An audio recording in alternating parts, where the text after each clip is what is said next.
inspiré par vous.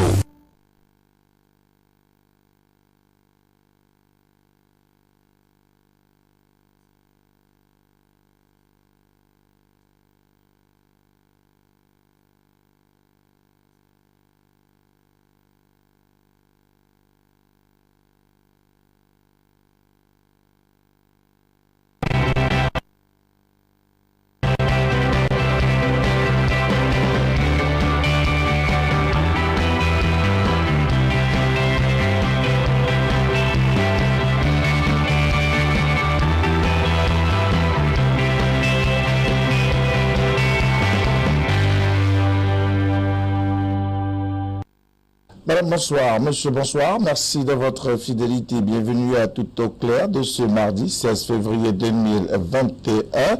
Une édition du soir que nous consacrons bien évidemment au débat politique et nous allons rentrer dans le milieu de l'information politique, le Social Democratic Front, pour le nommer, une formation politique principalement qui a fait le chou gras de la presse dans les années 90, car au cœur du vent et du vaste mouvement qui a conduit à la démocratisation au cœur de cette action, plusieurs autres formations politiques aux côtés du Social Democratic Front, avec à sa tête le chairman Lee John Frondi, qui a d'ailleurs réclamé en son temps la victoire de la présidentielle de 92.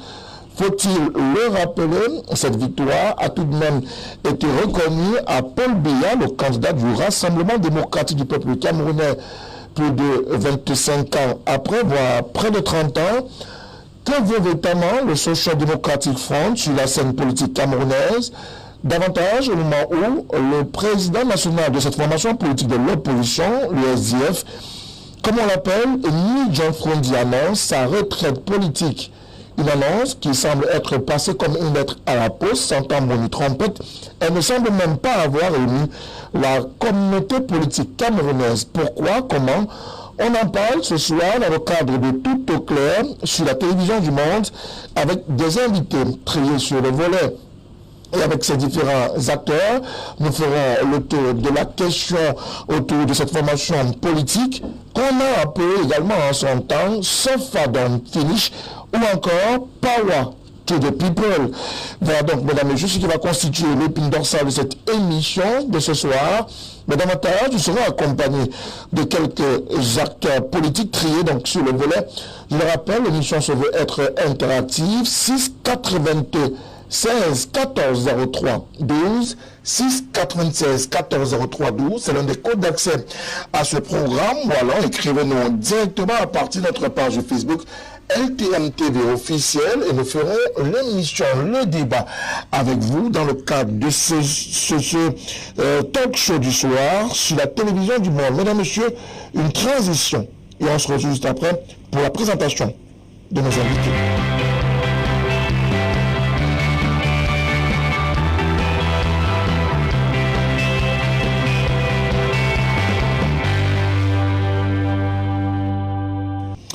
Nous revenons donc sur le plateau de Tout au clair de ce soir, bien évidemment avec cette précision, l'émission se veut être interactive, 6 96 14 03 12, c'est l'un des codes d'accès, voilà, écrivez-nous directement à partir de notre page Facebook et avec vous, nous ferons le débat sur la télévision du monde. Mesdames, messieurs, l'émission, ce sont des acteurs politiques et parmi ces acteurs politiques de ce soir, le représentant du Social Democratic Front, il est par ailleurs le responsable régional de la communication de cette formation politique de l'opposition, le SDF, Sofadon Finish, lui, c'est Xavier Bélimouanan, qui par ailleurs a un an de plus. Bonsoir, joyeux anniversaire, monsieur. Merci beaucoup, mon cher Moutonnet. Effectivement, j'ai un an de plus, je suis né le 16 février.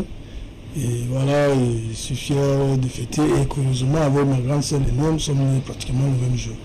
Donc, je salue tous mes compagnonnistes. Nous vous remercions pour l'honneur que vous nous faites ce soir en nous invitant à cette importante émission. Et je salue aussi vos milliers de téléspectateurs à travers le monde. Merci à vous, Xavier Bélimouanan, d'être avec nous dans le cadre de ce programme du soir sur la télévision du monde.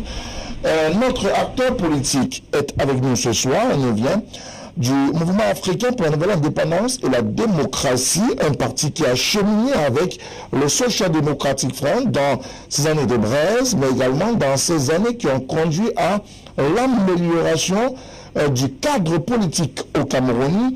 Et son représentant ce soir se nomme Jean-Baptiste Ketchatin. Bonsoir. Bonsoir M. Moutomé, bonsoir à tous qui nous regardent. Merci également de nous accompagner. C'est toujours un plaisir de venir sur votre plateau discuter de l'actualité politique dans notre pays. C'est même un devoir.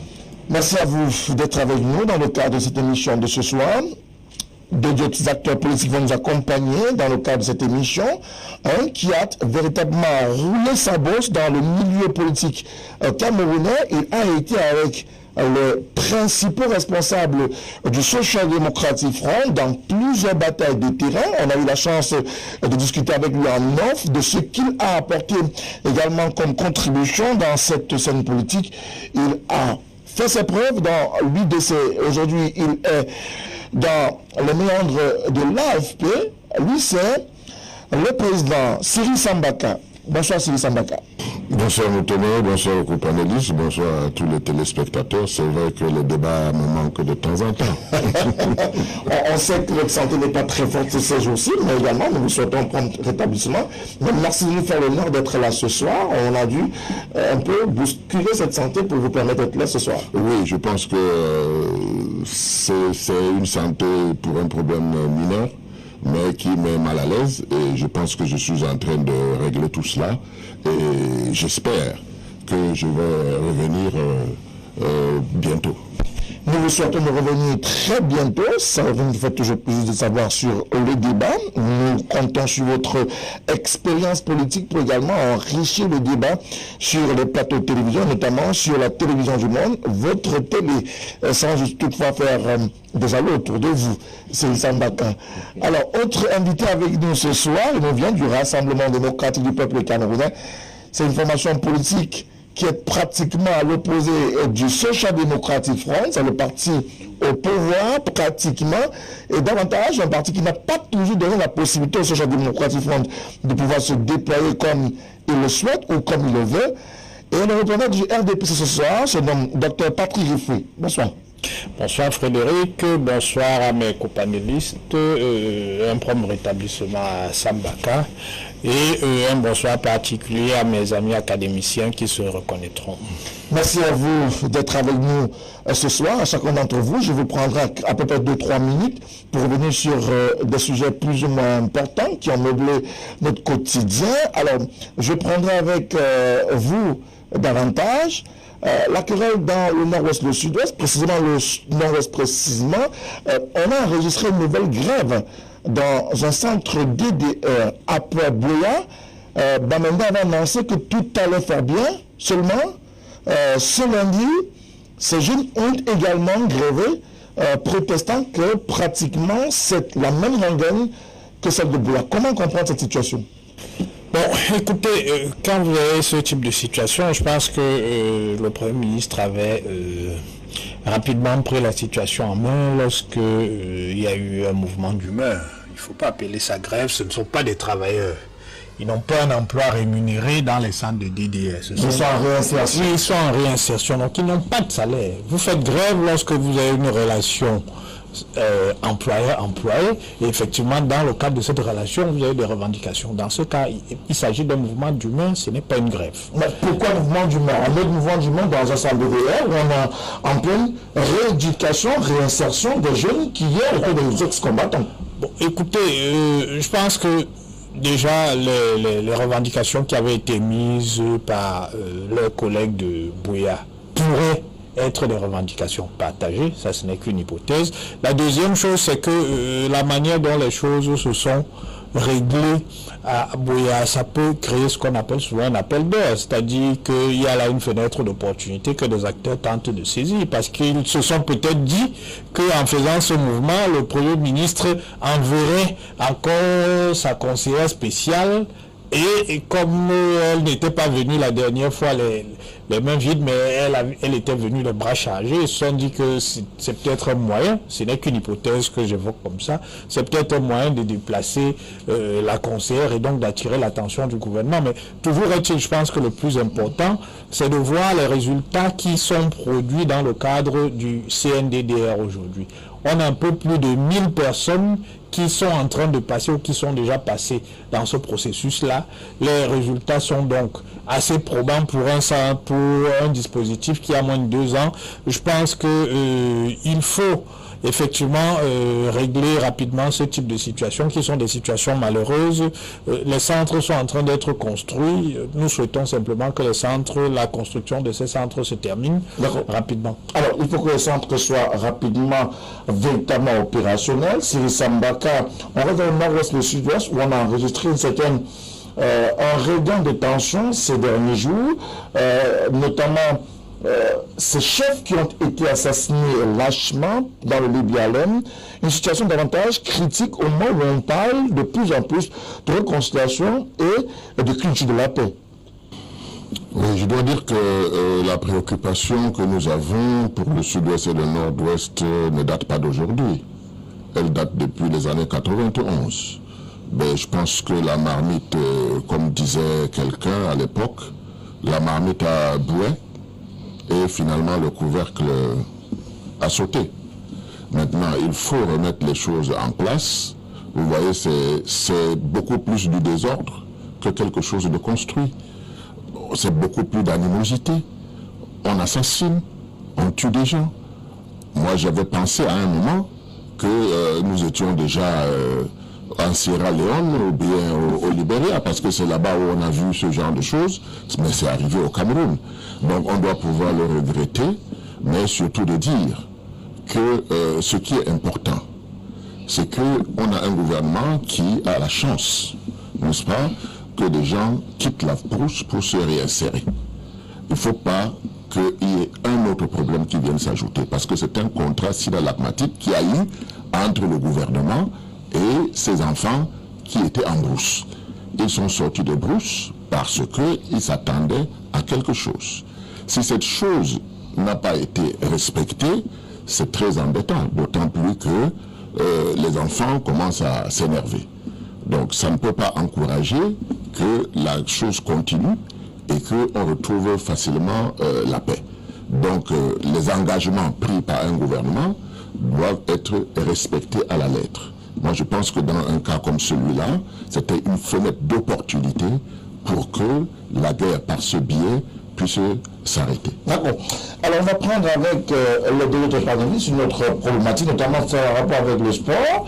Je ne sais pas si vous êtes des amoureux du sport, du football, mais davantage, aujourd'hui, on est resté dans la cacophonie. Le chef de l'État a appelé à siffler la fin de la récréation dans l'univers du football camerounais, davantage dans son discours du 10 février dernier. Ce mardi à Yaoundé, les acteurs du football étaient réunis, de 2 factions d'ailleurs, chacune pour défendre certainement son projet vis-à-vis du football camerounais. Mais comment comprendre que la cacophonie n'ait pas suivi l'appel au ressaisissement du chef de l'État Paul Biya? Non, mais vous savez, vous avez dit que dernier, si nous sommes amoureux, tout Camerounais aime le foot. Même ceux qui ne s'intéressent pas finissent forcément par s'y intéresser parce que c'est une passion nationale. Même ceux qui ne savent pas jouer comme moi s'intéressent au foot parce que ça fait partie de la culture nationale. Nous aimons le foot dans ce pays et quand le foot est dans l'état où il se trouve là, l'écrasante majorité des Camerounais ne se sentent pas bien, n'est pas d'accord avec. Dès qu'on a dit cela, on comprend l'enjeu du football dans ce pays. Il est énorme parce que c'est un instrument à la fois de gestion du temps libre, une activité sportive. Elle est rentrée pratiquement dans notre culture, cette pratique-là. Mais elle donne aussi d'autres enjeux, financiers notamment. Et c'est ça qui fait que les gens du RDPC ont pris le football en otage. Parce que quand vous dites cacophonie, ce n'est pas vrai, ce n'est pas une cacophonie. On sait très bien ce qu'ils sont en train de faire. Ils font ça depuis, mettons, pour dire le pic du désordre, c'est 90, quand on est revenu de la Coupe du Monde. C'est à ce moment-là que l'argent a commencé à couler en termes de milliards et que les gens se sont mis en quête de la direction de la FECAFOOT. Et comme le libéralisme politique le permettait, il commençait à avoir plusieurs prétendants, mais qui venaient tous du RDPC, ou pratiquement tous du RDPC.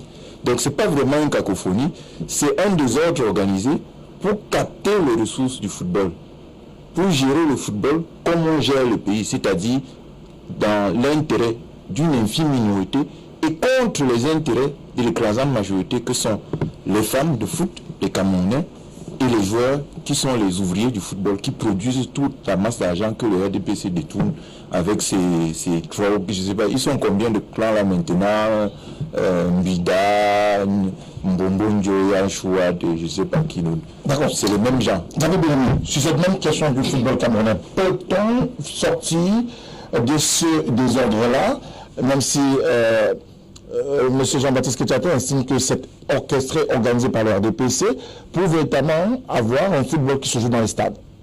Oui, effectivement, je suis d'accord la partie avec Jean-Baptiste Kechato, surtout sur la partie où il parle de la même mise du RDPC, de notre gouvernant de Yaoundé, sur la manne financière, les retombées financières du football. Ça, c'est un fait, c'est fait indéniable, mais beaucoup plus pour dire que, effectivement, le football est devenu une sorte de mafia. C'est une pieuvre dans notre pays. Il ne faut pas les sur les mots pour qualifier exactement de quoi il s'agit. C'est une mafia. Il faut bien dénoncer. Aujourd'hui, on profite tout simplement du talent des plus jeunes Camerounais pour que quelques individus, quelques malins, effectivement, du comité central du RDPC, qui se font plein de poches. Il est vrai, je vois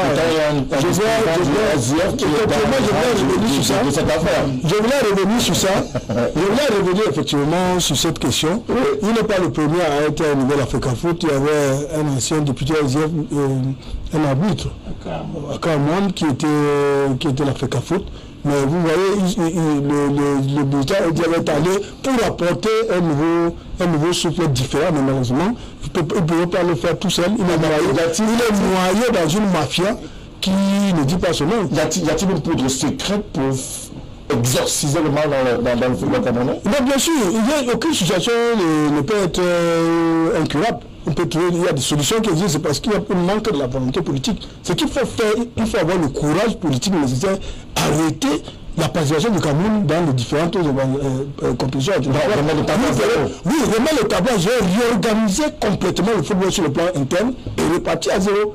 Et ça, c'est une possibilité parce que si on y va, vous voyez, à chaque fois qu'on regarde les élections à la FECAFOOT, à chaque fois qu'on saisit le CAS, ces élections sont annulées. On revient à la carte de part. En ce moment, il faut reprendre tout à la FECAFOOT.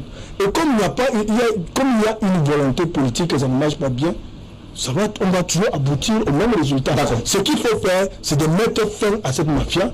Peut-être ma proposition n'est pas à tout le monde, mais je pense que c'est la meilleure proposition. Il faut d'abord arrêter notre participation à toutes les différentes compétitions, sortir de l'association de la FIFA pendant un moment, nous réorganiser, afin pour sauver l'image de marque du Cameroun. Parce que c'est très grave ce qui se passe. Aujourd'hui, c'est la cacophonie, comme vous l'avez dit, je suis d'accord avec vous. Aujourd'hui, il y a un nouveau comité exécutif de la FECAFOOT, présidé par le sénateur Mbida. Oui. Et en tout temps, Bembo à côté dit que lui, il a le mandat de la FIFA. Ça crée tout un bordel dans cette histoire. Il faut complètement dissoudre cette idiotie. Alors, je ne voudrais pas sauver ça là-dessus, mais je voulais juste dire qu'il y a probablement des pistes, comme dans tous les problèmes. Quand il y a un problème, il y a des solutions. Imaginez un seul instant que nous avons beaucoup de grandes sociétés ici. Le football doit être professionnel. Et que ces grandes sociétés-là prennent en charge, n'est-ce pas, certaines équipes. Vous comprenez? Ce qui va se passer, c'est que tous les présidents des clubs qui se font acheter et autres vont disparaître. Je pense. Parce que si nous voulons faire un bon football professionnel ici, il faut penser autrement. Parce que chaque fois, on revient sur la même chose. Pourquoi? Parce que ce sont les mêmes dirigeants. Que ce soit à la FECAFOOT, que ce soit dans les clubs. Les gens qui se font acheter, c'est dans les clubs. Vous comprenez? Donc, si ces clubs-là étaient tenus par des grandes sociétés comme partout ailleurs, n'est-ce pas? on n'aurait pas ce genre de problème. Donc il y a des pistes. Il faut juste, n'est-ce pas, les exploiter et puis arriver à quelque chose. Merci beaucoup à vous, messieurs, d'avoir accepté de jouer au jeu ce soir, pour ce qui est de l'entame de ce programme de Tout au clair. Permettez-moi d'ouvrir avec Xavier Bellemé-Amand. La nouvelle est donc ainsi donnée par le chairman en personne. C'était le 11 février dernier, lors un déjeuner de presse, on va l'appeler ainsi, à Yaoundé, même si des journalistes ont été triés sur le volet. Mais davantage, on retient, le chairman entend tirer sa revanche ou définitivement, il est parti du parti. Bon, il faut d'abord préciser que toute la presse nationale était conviée à ce dîner de presse. Bon. Et personnellement, je ne vous ai pas invité parce que je sais pas mal aussi à la communication nationale, mais les informations qui m'étaient revenues, on m'a donné la liste de tous les organes de presse qui avaient été conviés. Moi, je ne peux pas dire que vous avez invité parce que ce n'est pas moi qui gère la communication. D'accord, moi, je suis tout petit, laissez-moi là où je suis, de grâce. Mais ce qui est sur les organes de presse, la quasi-totalité, vous avez été invité. Il y a eu un rendu, contrairement à ce que vous avez avoué tout à l'heure, que c'est passé comme il a dit. Non, la presse a rendu un vibrant hommage au chairman. Et d'ailleurs, c'est ce que vous continuez ce soir. Et de par ma modeste voix, le SDF vous remercie pour ce rendu qui est très bien. Mais le départ du chairman, c'est toute une part de l'histoire politique du Cameroun. Une partie de l'histoire politique du Cameroun des années 90 en 2021. Vous savez, il a été l'un des acteurs majeurs, pour ne pas dire l'acteur majeur, du retour du multipartisme avec certains de ses pères. Certains sont morts aujourd'hui, d'autres sont encore en vie. Et c'est toute une bibliothèque de l'histoire politique du Cameroun post-année 90, c'est-à-dire du retour au multipartisme. Donc, le chairman a marqué, qu'on l'aime pas, il a marqué d'une bonne image l'histoire politique. Nous, à l'époque, j'avais peut-être 19 ans ou 20 ans, et quand on parlait, et pratiquement tout le monde nous a impressionnés, nous étions encore très jeunes, nous étions mobilisés, un discours qu'on attend, un autre son de cloche différent à celui que nous étions habitués qui venait du pouvoir. Les chairman, avec des autres pairs, ont pu construire une autre conscience politique nationale dont nous sommes l'émanation, et je me réjouis d'être sur ce plateau, témoin de l'histoire, malgré ma jeunesse, dont je connaissais à l'époque. Donc, le chairman, c'est qui? Le chairman, c'est un citoyen camerounais qui, dans les années, au lendemain, parce qu'il est nécessaire que je fasse un peu petit historique, au lendemain du congrès de Bamenda, 1985, de l'UNC, tenu à Bamenda, qui est devenu RDPC. Beaucoup des anglophones ont fondé leur espoir après le départ du président Ahidjo que le discours du président Biya pouvait apporter un changement dans le sens où ils attendaient des accords de Fumban. Malheureusement, le lendemain de ce congrès de 1985 à Bamenda, ils ont déchanté, c'était un fiasco, et c'était une déception totale de nos frères anglophones. Ils se sont donc inscrits dans l'optique de faire une pétition aux Nations Unies pour dire qu'ils ont été floués par les Nations Unies et par les frères francophones. Et au bout de ces pétitions, parce qu'il fallait mettre sur pied un syndicat qui revendiquait les droits des anglophones, c'est très important ce que je dis. Oui, on va un peu ce syndicat, non, c'est très important parce qu'il faut me laisser terminer. Il s'agit du chairman. Ce syndicat donc qui s'est transformé en un groupe d'études, plutôt de faire sur pied, mettre sur pied des statuts pour un parti politique national. Et qui au finish, le chairman, de par sa témérité et son courage, était le seul, tout le monde a fait à la dernière minute pour pouvoir lancer le SDF. Il était le seul qui a pris la tête du mouvement dans les années 90 en allant à la préfecture à Bamenda pour déposer les textes du SDF. Et le 26 mai, le lancement par une marche, il y a eu plusieurs Camerounais qui sont morts. Ça, c'est l'histoire du pays.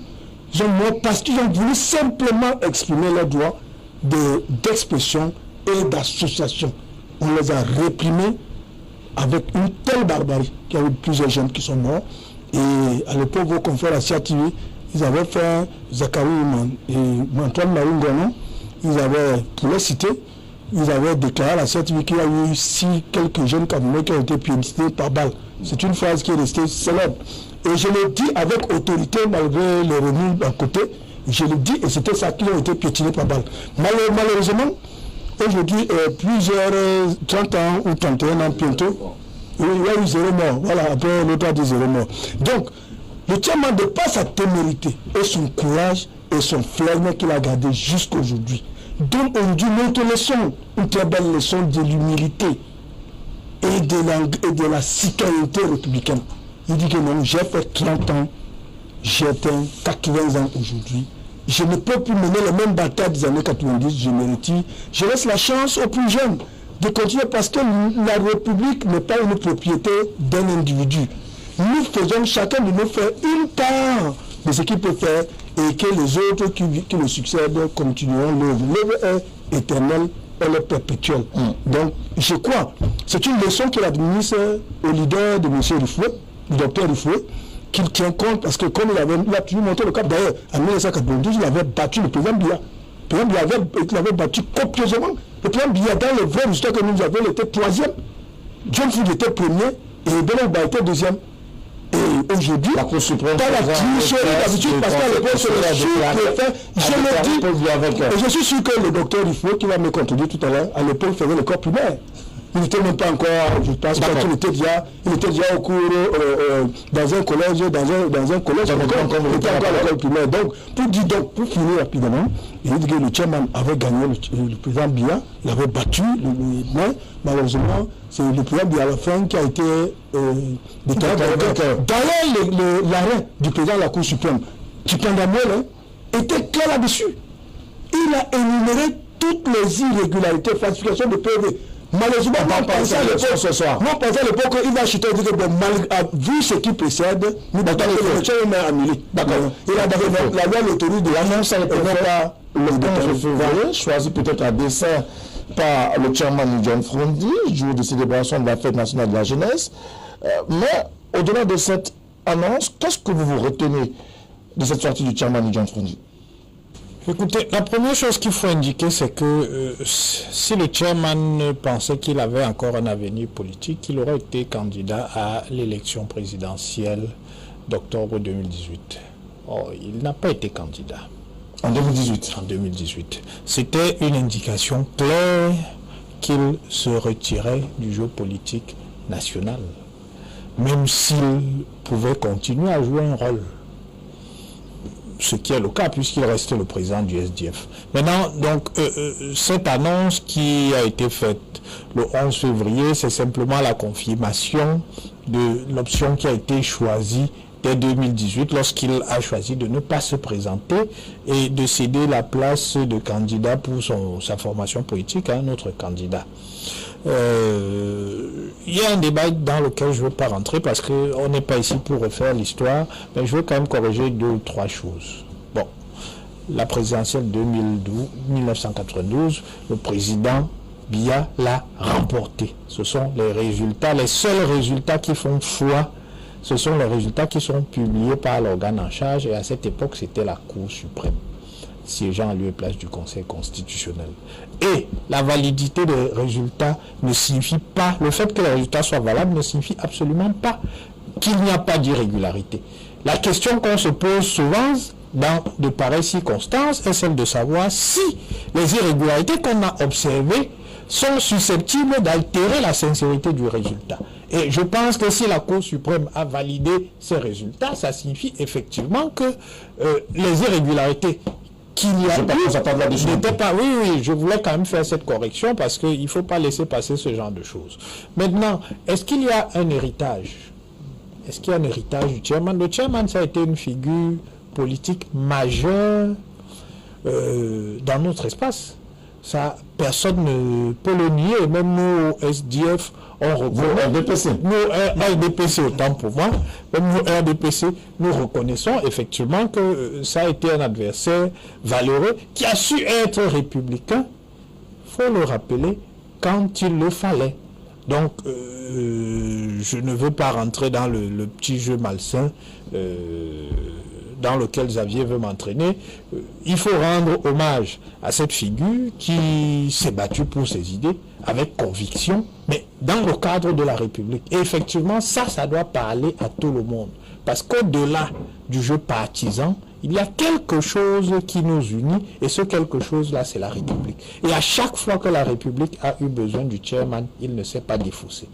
En cela, certains leaders de l'opposition devraient prendre de la graine au regard de son parcours. Maintenant, je suis désolé, le chairman n'a pas de leçon à donner à notre champion. Je tiens à rappeler à ceux qui nous écoutent ici que le président Biya, lui-même dans son adresse du 11 février, a clairement indiqué que la transition générationnelle est en marche et que cette transition générationnelle-là va s'opérer dans un certain nombre d'instances qui sont prévues dans la Constitution. C'est l'Assemblée nationale, ce sont les conseils municipaux, ce sont les conseils régionaux.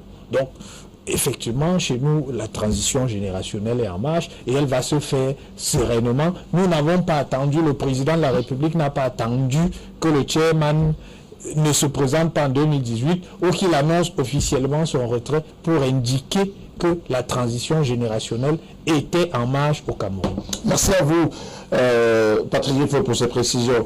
Jean-Baptiste Ketchatin, sur cette question, une leçon d'humilité, la sortie officielle annoncée par le chairman en personne? Non, c'est... Je ne vais pas dire un has-been, mais... vous l'avez dit quand même. Je ne vais pas le dire comme ça, mais c'est quelqu'un qui est dépassé par l'histoire. Comment ça dépassé par l'histoire? Monsieur Rifo, tout à l'heure, l'a beaucoup ménagé. Je le comprends parce que c'est globalement son camarade, parce qu'ils sont de la même famille. Globalement son camarade, comment ça? Justement, un ex de l'UNC pour le l'UNC, c'est le parti qu'on appelle aujourd'hui RDPC. Mais c'est pas la même chose. C'est exactement la même chose. Pour ne pas dire pire. D'accord, allons-y. Donc, Foundi a cette culture-là, à l'origine c'est un RDPC. Et vous avez bien dû remarquer tous les éléments que les uns et les autres ont recensés depuis que nous en parlons pour décrire le bonhomme. C'est quelqu'un qui est RDPC et qui surfe sur la vague de mécontentement de la bourgeoisie anglophone, comme l'a dit M. Belém. Ceux qui ont créé le SDF avec lui, c'était des anglophones. Et le SDF, au départ, tel que les Froundi le créaient, parce qu'il y avait d'autres personnes qui auraient pu lui donner une envergure nationale, mais pour eux, c'était l'affaire de revendiquer une meilleure place pour la bourgeoisie anglophone. C'est pour ça que quand vous regardez la liste des créateurs, c'est ses cousins, ses amis, c'est les Mouna, tous les mécontents anglophones du RDPC. Et quelques hauts fonctionnaires, donc des gens qui sont au service de l'État du RDPC. Il faut le souligner à grands traits pour comprendre la logique et la philosophie qui ont guidé l'action de l'homme. Sinon, on ne comprend pas où on va.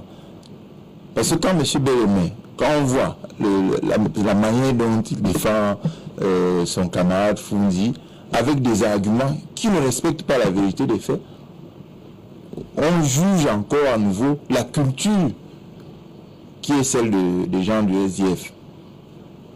Parce qu'il faut respecter la vérité des faits. Quand on dit par exemple qu'il a lancé son parti dans le sang, ce n'est pas la vérité. Ce qui s'est passé exactement, c'est que Foundi, il a certes eu le courage d'aller déposer le dossier à la comment on appelle ça, la préfecture, mais c'est parce que avant qu'il n'aille déposer le dossier, plusieurs Camerounais avaient déjà levé la tête pour dire que nous on réclame le droit de créer des partis dans ce pays. Il y avait des gens qui avaient déjà écrit à Paul Biya pour dire vous légalisez l'UPC. Nous on avait des camarades en prison. Henri Tekwe et Kanye étaient en prison en même temps que Yondo et quelques-uns, pour avoir voulu poser le problème du multipartisme. Et eux, ils ont revendiqué ça. C'est quand le ministre de l'administration territoriale a dit non, ces gens-là ne sont pas en prison parce qu'ils ont voulu créer un parti, que Froundi a dit ah ben si c'est le cas, donc vous pouvez recevoir mon dossier. Ça, il a été courageux de s'engouffrer dans la brèche. Mais ce n'est pas lui qui a ouvert la brèche. Longtemps avant lui, les gens se battaient. Ça, il faut le souligner à grands traits, parce que dans ce pays, les gens réécrivent toujours l'histoire. Et quand il lance son parti, il va à la place du meeting, il tient un discours, il harangue la foule, comme il sait très bien le faire, il retourne chez lui. C'est des jeunes très heureux de voir le lancement du parti se faire, qui descendent vers le centre-ville, qui rencontrent là-bas un groupe de militaires et ça se passe mal. Oui, parce que la récupération aussi, c'est pas sain en politique. Quand on récupère ce qu'on n'a pas fait, c'est pas sain. Concrètement. Non, c'est pour dire que le SDF, je rappelle tous ces petits faits historiques là, pour dire que le SDF, c'est comme un ballon de baudruche. Ça a beaucoup gonflé, mais il n'y avait rien dedans. Ce qui fait que dès les premières épreuves, il a commencé à se dégonfler.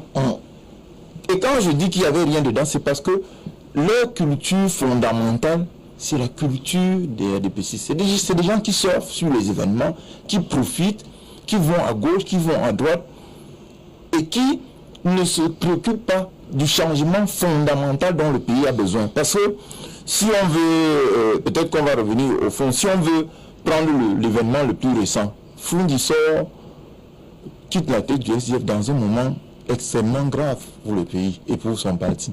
C'est la crise anglophone. Mais qu'est-ce qu'a fait M. Froundi quand cette affaire a commencé? Parce que son camarade Rifoué l'a aidé en disant qu'il s'est toujours montré républicain. Non. Lorsque les violences ont commencé à se généraliser dans le nord-ouest et le sud-ouest, Froundi, qui devrait, plus que n'importe quel autre anglophone, défendre l'unité du pays, parce que c'est le pays qui l'a fait. Il était populaire dans les zones francophones comme dans les zones anglophones. Lui qui devait défendre l'unité du pays s'est mis à dealer avec les Amazoniens. D'accord. Donc on pourrait revenir dessus. On va y revenir. Quelles sont les raisons fondamentales pour lesquelles aujourd'hui il se retire. Mais il faut le souligner à grands traits. Il a une culture des PCs et il a beaucoup bénéficié des circonstances favorables de l'histoire. Alors, Cyril Sambaka, lorsqu'on évoque le nom du chairman John Froundi, c'est un véritable cadre de la scène politique. Vous ne le démentirez pas. Peut-être que vous ne serez pas en accord avec Jean-Baptiste Ketchatin sur l'homme que représente John Froundi aujourd'hui, qui décide de tirer sa révérence, de quitter à la fois la tête du SDF, mais aussi la scène politique. Vous avez déjà vu que Ketchatin être d'accord avec quelqu'un s'il n'est pas de l'UPC? Jamais, parce que la philosophie c'est quoi? Soit on est rouge, soit on est de la droite. Voilà. Donc Ketchatin, il parle comme moi je m'attends à ce qu'il parle. Mais ce que je dois remarquer, c'est qu'à cette époque de Braise, c'était vraiment difficile. Et on peut reconnaître que le John Froundi a eu un courage, vraiment un courage, n'est-ce pas, d'y aller. Mais Ketchatin a raison. Avant tout cela, il y a eu le bâtonnet Yondo avec les Kane Anissé, Henriette Eko et tout, qui avaient été arrêtés et traduits dans la cour militaire, n'est-ce pas, le tribunal militaire. Alors, c'est eux qui étaient les déclencheurs de cette affaire où il fallait avancer vers la démocratie. Le mur de Berlin était tombé, il était hors de question de penser que le Cameroun allait rester en arrière, n'est-ce pas? Et tous les autres pays africains avaient commencé déjà, n'est-ce pas, à s'aligner sur le multipartisme et la démocratie. Le problème qui se posait au Cameroun, c'est que le président avait accepté finalement le multipartisme, mais n'avait pas accepté la démocratie. Parce que la démocratie, le multipartisme, c'est pas avoir plusieurs partis, il faut qu'il y ait la démocratie. Vous comprenez? C'est la raison pour laquelle la revendication de l'opposition à l'époque, c'était qu'il faut une constitution qui cadre avec la nouvelle donne.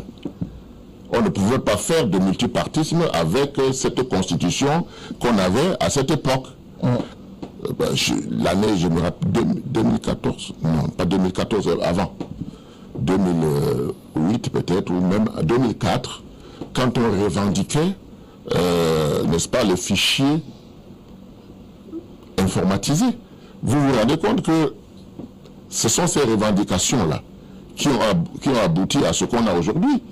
nous revendiquions cela. Mais si cette revendication était portée par le chairman Lee Jong-fong, on nous a interceptés à la poste d'Aqua. J'étais avec Nietzsche.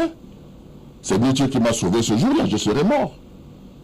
Parce que quand on a chargé sur nous, c'est Nietzsche avec ses gars qui m'ont protégé. Je me suis retrouvé dans la voiture de Nietzsche qui ne touchait plus le sol. Après, il m'a dit, Sam, je pour la démocratie. Mais ce qu'il faut retenir, c'est que dès lors que 92 est passé avec cette élection présidentielle, où il a fallu que le troisième, c'est-à-dire Bello Bouba Maïgari, reconnaisse la victoire qu'on lui donnait, du moins que le SDF lui donnait, plus les voix de Bello, ça dépassait les voix de Lee Jong-fong, la victoire de Paul Biya. Voilà ce qui s'est passé à cette époque-là. Donc, moi je pense qu'il y a eu ce temps-là, mais ce que vous devez reconnaître et savoir, ça. Donc, il s'est mis à déconstruire l'opposition.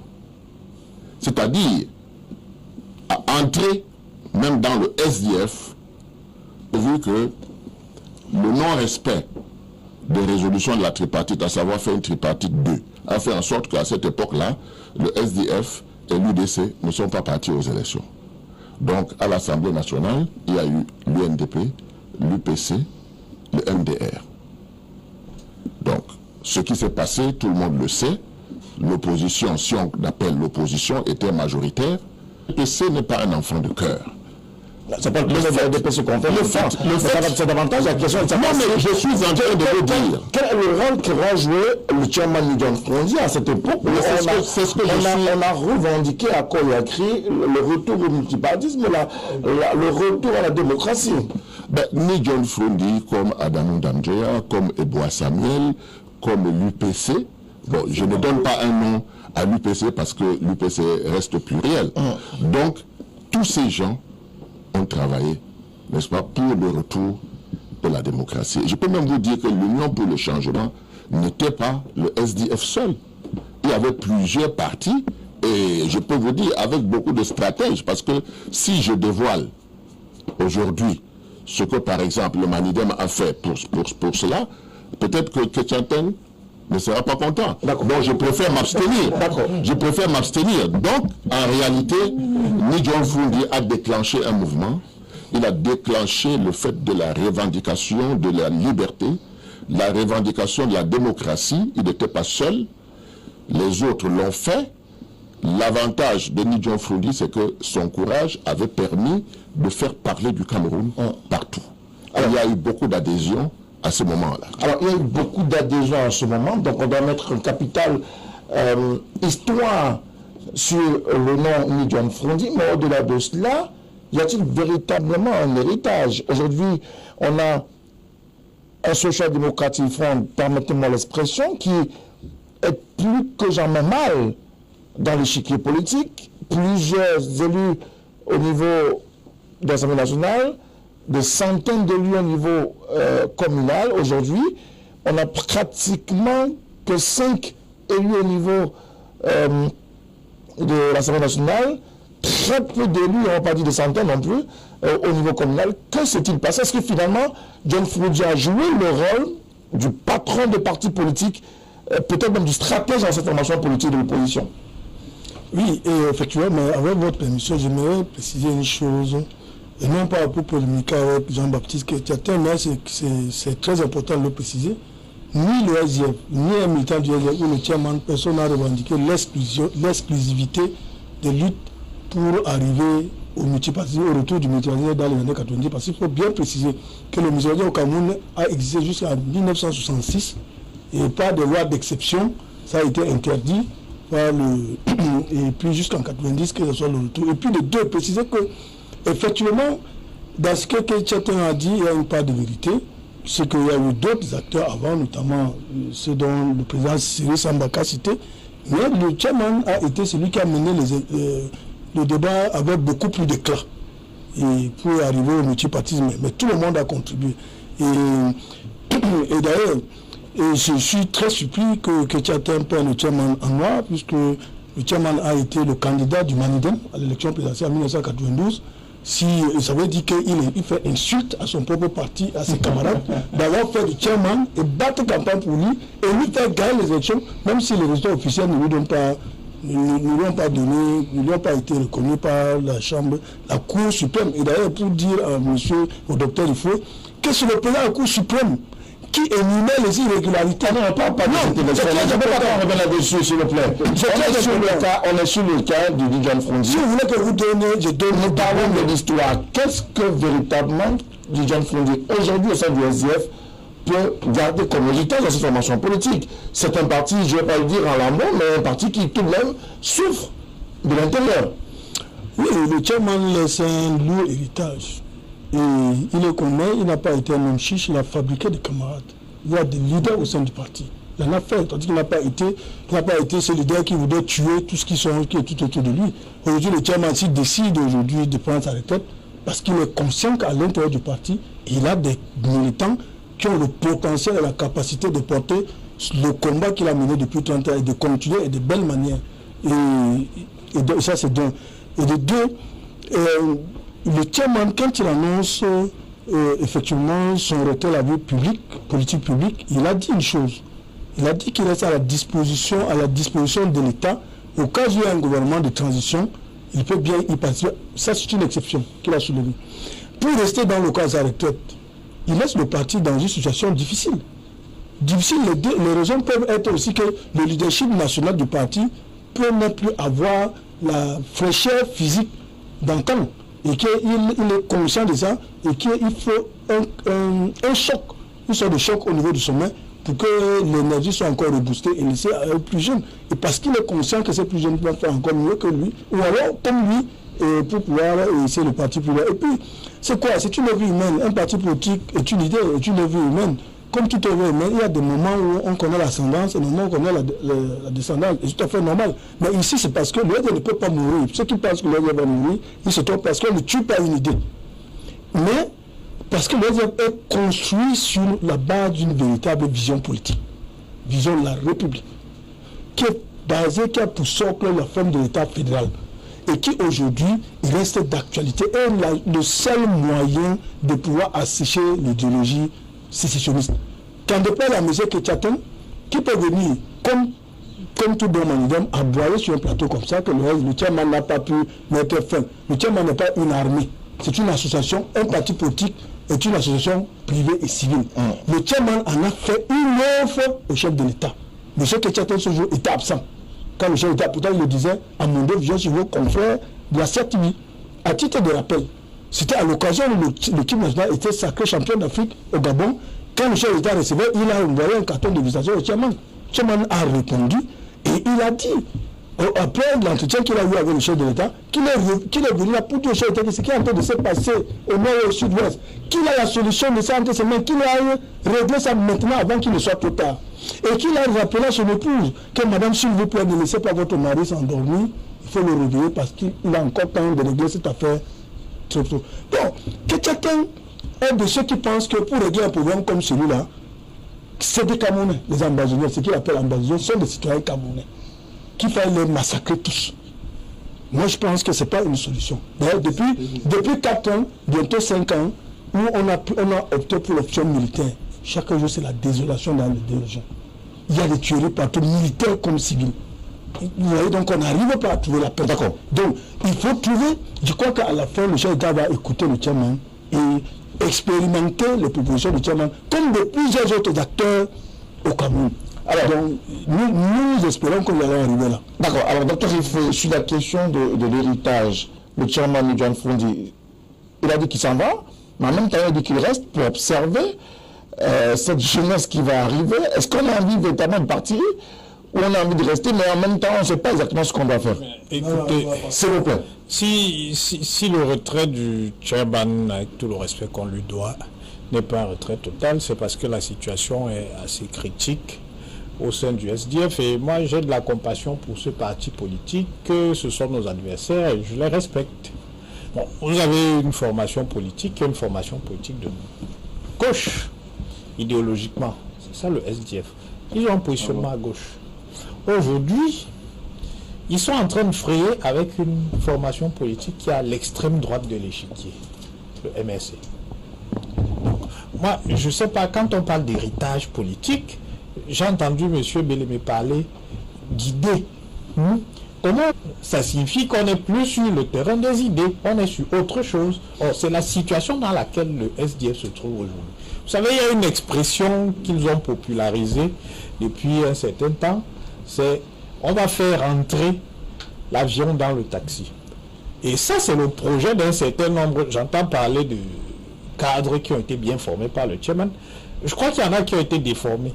Parce que vous avez quand même des gens au sein du SDF qui ont entrepris, qui travaillent d'arrache-pied à faire entrer le SDF dans le MSC.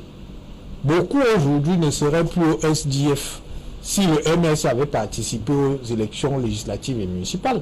Il y en a qui avaient leur démission dans les poches. Et quand ils ont appris, on ne sait pas comment, que le MSC n'y allait plus, ils ont changé d'avis. Très stratégiquement. Mais ils sont... Est-ce que finalement, il y a donc une idée derrière le projet qui a été porté par le chairman, puisque vous parlez de gens qui avaient des démissions dans les poches et qui, simplement du fait d'une annonce, ont choisi de rester quand même dans la maison. Je vais arriver à l'argument. Ce que je veux indiquer par là, c'est bien que peut-être que le chairman avait une idée. Et moi, je respecte cette idée. Mais j'ai le sentiment qu'aujourd'hui, ce ne sont plus les idées qui sont le driver du SDF. Des gens ont des agendas autres. On veut être maire, on veut rapidement rejoindre le MSC parce qu'on pense que la popularité du MSC peut nous permettre d'être élus conseiller municipal, ainsi de suite. Je n'ai pas le sentiment que c'était ça l'idée que le chairman se faisait de la politique. Et donc, s'il est encore là, c'est-à-dire s'il n'est pas parti totalement, c'est parce qu'il sait qu'il y a le feu dans la maison. Et moi, j'entends dire, les partis politiques vivent et meurent comme tous les organismes vivants. Donc, le SDF n'est pas à l'abri d'une mort. Peut-être qu'il est même déjà, et c'est ça le plus inquiétant, peut-être qu'il est déjà en état de mort cérébrale. Donc, toute l'agitation qu'on voit là n'indique pas que le SDF est un parti qui reste un parti viable. Moi, je suis vraiment inquiet pour cette formation politique qui a animé le jeu politique pendant un certain nombre d'années et pour laquelle il faut avoir du respect. Donc, peut-être que dans quelques années, on parlera du SDF simplement dans les universités, dans le cadre de journées d'études et de colloques, mais que le SDF ne sera plus une formation qui animera la vie politique parce qu'il aura été totalement phagocyté par le MSC. Alors, est-ce que finalement, il y a quelque chose à mettre sous la dent? Le chairman a fait, il n'a pas fait, il nous dit il s'en va, mais il reste tout de même parce qu'il le pense, la jeune génération qui arrive doit pouvoir bénéficier de l'expérience qui est la sienne. Mais est-ce qu'il veut vraiment partir, le chairman? Quand vous dites est-ce qu'il veut vraiment partir, c'est parti où? En réalité, il est cuit là, il est fini. Parce qu'il n'a plus sa base. Il n'a plus sa base. Il a son SDF, c'est toute sa base. Non. Le SDF est un parti qui est du monde national. Non, pas du tout. Je vous rappelle que le SDF dans ce pays a pratiquement bousculé, récupéré la base du péciste. Je dis pratiquement. Mais il s'en est très mal servi. Parce que quand M. Rifoué dit que le SDF c'est un parti de gauche, mais nous on tombe de nous. C'est pas un parti de gauche, c'est un parti qui est vraiment issu de la droite camerounaise. C'est les mécontents du RDPC. Et vous voyez bien la culture qui est la leur, qui transparaît dans leur comportement. Tout à l'heure, je disais que M. Fundi a manqué l'occasion de renvoyer l'ascenseur au Cameroun, on a fait le SDF là. Le Cameroun qui l'a envoyé a tout dit. Parce que quand M. Rifoué dit, ouais, la Cour suprême a proclamé, prenons même vos résultats, M. Rifoué. Quand vous avez gagné la dernière élection à 99%, et vous gagnez la prochaine à 39%, vous connaissez quand même qu'il y a un gros problème. Où sont passés les 60 autres? c'est que d'un point de vue numérique, vous ne représentez pas la majorité dans le pays, même d'après vos propres chiffres. Donc, quand nous soulignons les origines du SDF et le comportement de M. Froundi, ce n'est pas pour le plaisir de le souligner ou bien pour l'embêter, comme dit M. Sambaka, on est contre tout le monde. Non, c'est pour dire qu'il y a une culture dans ce pays qui est la culture des gens du système néocolonial qui n'est pas bonne pour le pays. Monsieur Bellemé, même par reconnaissance pour les Camerounais qui ont voté pour Froundi en 92, Froundi n'aurait jamais dû dire si j'étais plus jeune, je serais ambazonien. C'est-à-dire, même s'il le pensait vraiment, il aurait dû tenir compte du reste du pays. Je ne dis pas qu'il n'y a pas de problème dans le nord et le sud, qu'il n'y a pas de problème anglophone. Comme vous dites, comme on a dit qu'il faut massacrer, massacrer qui? On ne dit pas qu'il n'y a pas de problème, mais on dit qu'il y a des choses qu'on ne peut pas accepter. Vous ne pouvez pas dire que si vous êtes plus jeune, vous serez ambazonien et dire que vous aimez le pays. Cela veut dire que vos enfants, vos petits-enfants qui sont plus jeunes, doivent donc gagner la bourse, puisque le grand-père ne peut pas, le père ne peut pas se battre. Ben, c'est les enfants qui doivent se battre, qui doivent tenir le fusil. C'est ça qui est le problème. C'est ça qu'on vous reproche, pas autre chose. Vous avez bien fait de noter que le Maïdem avait soutenu, à l'époque, tous nos camarades étaient encore dans la grande UPC, a soutenu, c'est à la permanence du Maïdem en effet, que M. Froundi a été désigné candidat de l'opposition populaire. Qu'est-ce qu'il a fait après? Il s'est comporté comme si c'est lui seul qui avait gagné. Alors maintenant, I don't talk to small political parties. Vraiment, ça lui montait un peu à la tête là. Mais au fond, il n'y avait rien. La preuve, c'est aujourd'hui. Donc, quand un individu se comporte comme ça, dit, vous faites un groupe, vous allez à l'élection, vous gagnez l'élection, il y a des problèmes. Ce que vous deviez faire, c'est de revenir vous concerter. Même aujourd'hui, en 2020, est-ce que le SDF a la capacité de s'asseoir avec d'autres partis de l'opposition, discuter des problèmes du pays? Lors de la dernière élection présidentielle, nous avons écrit, ils ont une forme d'arrogance qui est typique des pécistes. On a écrit pour leur dire, bon voilà les propositions que le Maïdem fait. Puisque vous pouvez être candidat, vous pouvez avoir une candidature, donc on peut faire une plateforme commune, comme on l'a fait en 92. Avec des propositions, tu penses quoi de cette situation? Et puis vous trouvez un terrain d'entente. Ils n'ont même pas eu la politesse de répondre. Comme Paul Biya d'ailleurs. Ils n'ont pas répondu. Une simple lettre. Répondre, bon, on a vu votre lettre et on y réfléchit. Même une chose comme ça pour gagner du temps. Non. Ils sont tellement sûrs d'eux. Et pourtant, la réalité du terrain leur montre qu'ils ne sont plus ce qu'ils étaient. Et ils sont devenus ce qu'ils étaient par un concours de circonstances. C'est pour ça que je vous disais, M. Bellemé, on ne peut pas vivre éternellement sur l'histoire de 6 morts de commercial, comment on appelait donc, parce que quand vous prétendez nous dire que sur la crise anglophone, il n'y a pas eu de complicité dangereuse, je peux vous citer un nombre impressionnant de cadres du SDF qui ont pris des positions et qui continuent de prendre des positions pro-ambazoniennes. Et vous ne pouvez pas, avec un tel comportement, prétendre que le SDF que Froundi laisse, c'est un SDF qui va se développer ou bien qui va reprendre les positions. Non, pas du tout, parce que la crise anglophone, la présence sur les terrains de lutte sociale, parce que une des choses qui a tué le SDF, c'est que c'était un parti leader sur la base de fantasmes. Un vrai parti se développe sur la base de luttes populaires. On n'a jamais vu le SDF sur les luttes pour l'eau. On n'a jamais vu les SDF sur les luttes pour l'électricité. On ne les a jamais vus sur les questions de droits de l'homme pour marcher. Ils ont capitalisé tout sur les 6 morts de Bamenda et sur le discours de Boudjé de Froundi. D'accord. 30 ans plus tard, on en est où on en est. Ils ont fait des deals avec les ambazoniens. Quand ça n'a pas marché, ils sont devenus des ambazoniens embourbés. Alors ça ne peut pas marcher. Alors finalement, est-ce que... Non, vous ne pouvez pas dire enfin, faisant Siri Sambaka, je sais que ça vous manque le débat, mais vous êtes avec nous ce soir et je vais vous essorer davantage, hein, s'il vous plaît.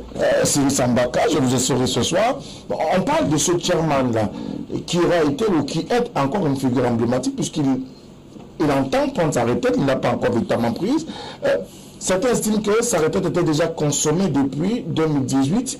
Est-ce qu'en 2018, Foundi était partant ou malheureusement Foundi était dans une situation où il n'avait pas le choix, il était obligé de faire comme ça?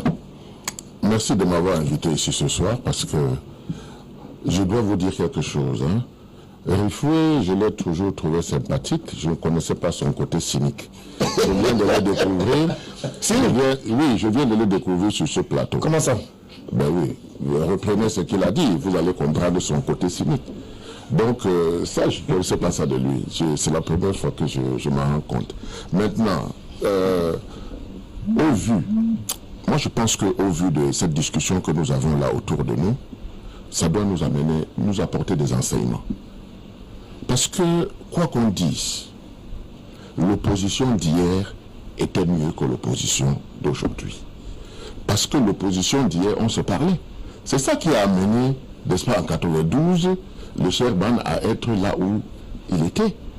Les gens se parlaient, même après cela. L'opposition a continué à se parler. C'est ça qu'en 2004, on se parlait jusqu'au moment où il y a eu le crash parce que le Nidjo Foundi n'avait pas accepté que le choix se fasse sur Adamo Damjoya. Vous comprenez? Mais on se parlait. On avait un programme commun. N'est-ce pas, pour la transition? Parce que quoi que vous dites, ce pays a besoin de transition. On y arrivera un jour. Vous voyez? Sauf que, au niveau de l'opposition, personne ne peut rien seul.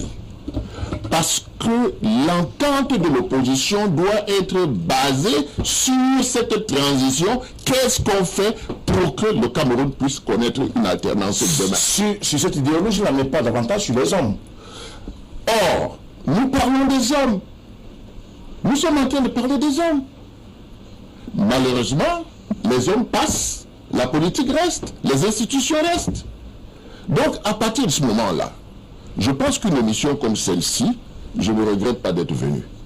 Parce que, en réalité, nous pouvons donc dire là maintenant que l'opposition camerounaise est dispersée et il ne faut rien en attendre. Mais qui l'a dispersée? Il faut... Non, mais Ketchaten a dit dernièrement, a dit tout à l'heure, et ce n'est pas faux, que des militants du SDF, après 92, vous savez, dans un parti politique, il y a plusieurs tendances.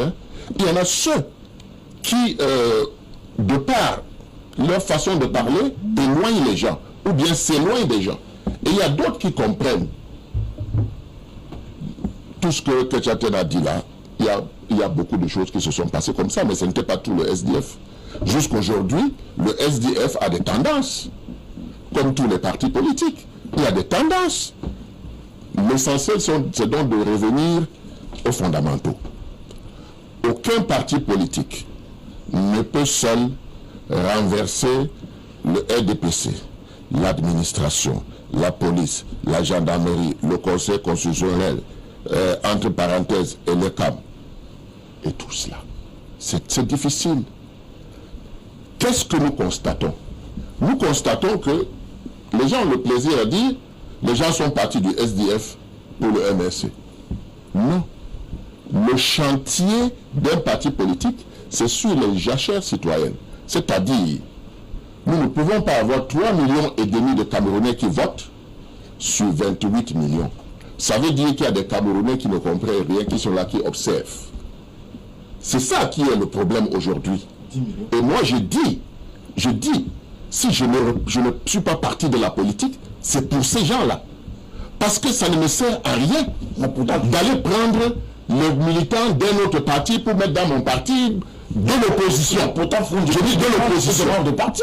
Il demande à une certaine catégorie d'acteurs politiques de quitter la race. Foundi quitte des fonctions, il ne quitte pas la politique. Personne ne peut quitter la politique. On quitte la politique à la mort. Personne. La politique, c'est le seul métier qu'on laisse à sa mort. On ne quitte pas la politique. Parce que même étant à retraite des postes, on vient te demander des conseils. Parce que tu as une bibliothèque. Parce que tu as vécu à un certain moment. La mémoire des Camerounais, elle est souvent très courte. Les Camerounais oublient très vite. Je vous dis, les Camerounais oublient très vite. Même les histoires de 90 là. Les Camerounais ne savent même pas. Il y a plein qui sont dans la police, ils ne savent pas ce qui s'est passé en 90. Ils ne savent pas ce qui s'est passé en 2004. Ils ne savent pas ce qui se passe. Ils pensent que la politique commence avec eux. Non, il faut faire attention. La politique, ce n'est pas cela. Donc, tirons les leçons. Il y a eu un moment où le parti au pouvoir a tremblé. C'était en 92. Parce que les partis politiques de l'opposition s'étaient réunis. Le pouvoir aujourd'hui fait tout pour que ça n'arrive pas et les partis politiques eux-mêmes avec. Parce que je ne peux pas comprendre que je crée un parti politique pour aller prendre mes militants dans l'opposition. Ils sont déjà dans l'opposition. Je dois aller travailler maintenant pour que tous ces 10 millions de citoyens qui ne votent pas, qu'ils entrent et qu'ils comprennent que tant qu'ils ne vont pas s'engager, il n'y aura aucun changement. Parce que les 3,5 millions là, il y a au moins 1 million qui se sont inscrits seulement pour prendre les 500 000 le jour des élections. Nous faisons les élections depuis 90. Donc nous savons ce qui se passe. Si ceux qui croisent les bras et qui pensent que les choses vont se faire seules, non, il n'en est pas question, mais surtout, il faut que l'opposition commence à se parler. Il faut même que l'opposition parle avec le parti au pouvoir. Le parti au pouvoir a refusé de donner un statut à l'opposition. Donc, nous considérons comme des délinquants. Parce que dans tous les pays où il y a la démocratie, il y a un statut de l'opposition. Mais il n'y a qu'au Cameroun, il n'y a pas de statut de l'opposition. Vous voyez? Donc, il y a beaucoup de chantiers sur lesquels on doit travailler. Ce n'est pas seulement les chantiers des hommes. Les hommes, c'est rien, n'est-ce pas? Il faut travailler sur le système. Comment on peut, à notre tour, n'est-ce pas, amener le système à changer. Donc, Fundi a fait sa part. Il reste une bibliothèque, quelqu'un qu'on doit pouvoir consulter, quelqu'un qui doit pouvoir apporter ses conseils. Il a conseillé Paul Biya, n'est-ce pas? Comme d'autres. Mais c'est Paul Biya qui a les manettes du pouvoir. Donc, il a le droit de dire oui ou de dire non. Alors, vous pensez que c'est un véritable appel d'humilité du chairman John Fundi à l'endroit des autres leaders des partis politiques d'un certain âge? Fundi a rappelé qu'au mois de juillet prochain, il aura 80 ans, 80 balais sonnés. Et pourtant, il y en a de son âge qui continuent à garder les rênes des formations politiques. Mais est-ce que le problème en même temps au sein du SDF n'était pas, ou n'est pas davantage le chairman John Fundi qui aujourd'hui ne quitte pas la politique comme Sirissa Mbaka nous dit, mais se met en retrait, puisqu'on peut également compter sur lui pour les conseils. Oui, effectivement. D'ailleurs, puisque vous avez fait allusion au pouvoir, les 7 institutions au Cameroun sont dirigées par des grabataires, dont le plus jeune a 80 ans. Donc, en commençant par la présidence de la République, qui est la première institution, jusqu'à la dernière, qui est le Conseil économique et social. Donc, vous voyez, donc, nous sommes dirigés par des grabataires. Le chairman donne là le ton, puisque un parti politique est plus facile à gérer qu'une institution de l'État, de la République. Et si on peut laisser aux plus jeunes de prendre la responsabilité, le leadership, c'est parce que c'est très difficile. C'est-à-dire qu'au-delà de ça, vous ne rendez plus service, mais plutôt vous rendez service. Vous privatisez ces institutions ou cette institution à privatiser. Je dis que Fundi a fait 30 ans, il a compris qu'il ne pouvait plus être efficace comme Fundi qui était plus jeune des années 90. C'est pour ça qu'il se retire. On ne peut que l'applaudir. C'est un bel exemple. Moi, je crois que modestement, c'est vrai, je le dis parce que certains vont dire parce que je suis militant du SDF, mais je dis c'est un modèle. Aujourd'hui, le chairman passe pour un modèle. Déjà en 2018, il a refusé d'être candidat, de poser même sa candidature. Refusé d'être candidat, il est encerclé par les tendances du parti qui malheureusement l'ont contraint à ne pas se présenter. Je ne sais même pas de quoi vous parlez, mais je sais qu'il n'a pas été candidat. Rien ne l'empêchait d'être candidat. Puisque de par le statut du parti, il avait la qualité d'être candidat. Et quand M. Kétiadé pas d'Abazodien, le congrès s'est tenu à Bamenda. Et moi, je suis délégué de par mes responsabilités politiques dans mon parti. Je suis délégué au congrès, je suis électeur. Fundi n'a pas été candidat. Il y a eu plusieurs candidats à la candidature à l'élection présidentielle. Et un a été choisi par les congressistes et il a été candidat du parti.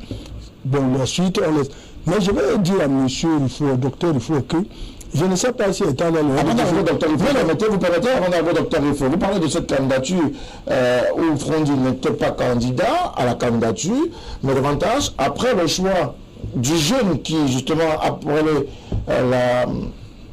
la candidature du SDF, Frondi a attendu seulement 2 semaines ou alors la veille de après le démarrage de la campagne pour véritablement se lancer et accompagner ce jeune. Alors, comment parler de transition politique avec la jeunesse, mais ne pas accompagner la jeunesse lorsque cette jeunesse a la possibilité d'être devant la scène? Oui, là, je suis vous le confrontez, le président Cyril Sambaka, et qu'au Cameroun, on a la mémoire courte. C'est Frondi qui a lancé la campagne du candidat du SDF, à Bouddha. C'est lui qui a présidé la campagne en lui donnant le famille, en donnant au candidat du SDF le famille que je te passe le pouvoir, continuer avec la bataille. Rappelez-vous, je suis sûr que dans les archives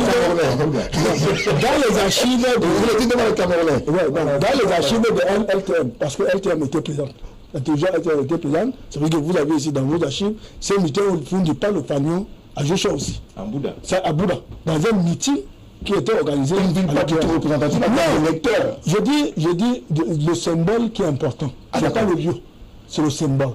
Vous avez critiqué, il ne s'est jamais lancé à la campagne. Maintenant, je vous dis, vous venez maintenant, vous remettez en cause la ville. Le Bouddha n'est pas au Cameroun. C'est pas du tout du Tchad. Ah, ok. Le Bouddha est au Cameroun, non? Donc, on peut lancer un meeting à Bouddha, n'est-ce pas?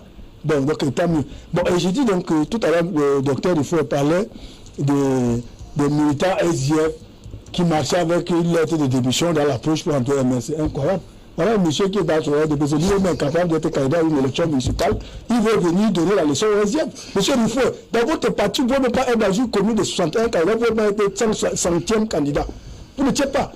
Et je vais vous dire, vous savez à quel moment le MS a décidé, vous êtes un intellectuel, vous êtes un enseignant à l'université, mais il faut dire la vérité à vos étudiants. C'est la veille, à quelques heures, pas la veille, le jour de dépôt, le dernier jour de dépôt de candidature, que M. Kamto a décidé du boycott. Ça veut dire que si un militant SDF avait la volonté de démissionner, pour aller au MS, il l'aurait fait il y a longtemps, on ne démissionne pas le jour de dépôt de candidature. Arrêtez le resbouf et la manipulation inutile. D'accord. Donc, ça c'est d'abord. Non, c'est son côté cynique. Oui, il va être un peu cynique. Donc, aucun militant SDF. Tous les militants étaient en train de faire leur dossier. Et puis il n'y a pas une tendance MS. C'est plutôt dans le MS on peut trouver une tendance pour SDF. Peut-être le MS n'est pas plus expérimenté que le SDF en politique. Il n'y en a pas. Donc, même Djamel qui s'est égaré à un moment donné, qui m'excuse, c'est mon ami, je ne veux pas dire des choses aussi graves contre sa personne, il s'est rendu compte plus tard. Il est parti, il a continué son chemin. Mais, et puis les deux, faisons très attention. Le loi de la République du Cameroun consacre le principe de la liberté d'expression, de choix et de manifester.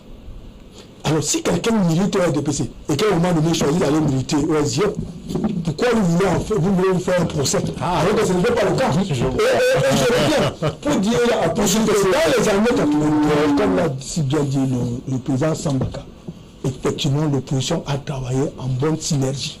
La coalition était bien faite. Nous avions l'opposition a mis le pouvoir de Yaoundé en difficulté et vacillait. Et plus tard, et ça, il faut revenir à l'histoire pour reconstruire mieux le présent et préparer le futur. Je crois qu'aujourd'hui, nous avons intérêt et l'obligation à l'opposition de recopier les méthodes de 1990 parce qu'elles ont fait recette. Malheureusement, à l'époque, nous n'avions pas de médias. Moi, j'ai été un des projets de tête. On n'avait pas de médias audiovisuels, on n'avait pas Internet, on n'avait pas Facebook, on n'avait pas WhatsApp. Si l'opposition bénéficiait de mêmes moyens de communication qu'il y a aujourd'hui, ce pouvoir ne s'en sortait pas. D'accord. Et encore à l'époque, c'est le sous-préfet qui inscrivait organiser les élections de manière matérielle. Il faisait les inscriptions sur les feuilles volantes. Merci beaucoup. Avec le BIC. M. Zavé. Et voilà la réalité. On parle donc de ce John Frondi. C'est une figure, on est tout à fait unanime sur la question, même si Jean-Baptiste Ketchatin reste quelque peu sceptique sur véritablement l'apport de John Frondi dans le chiquier politique camerounais.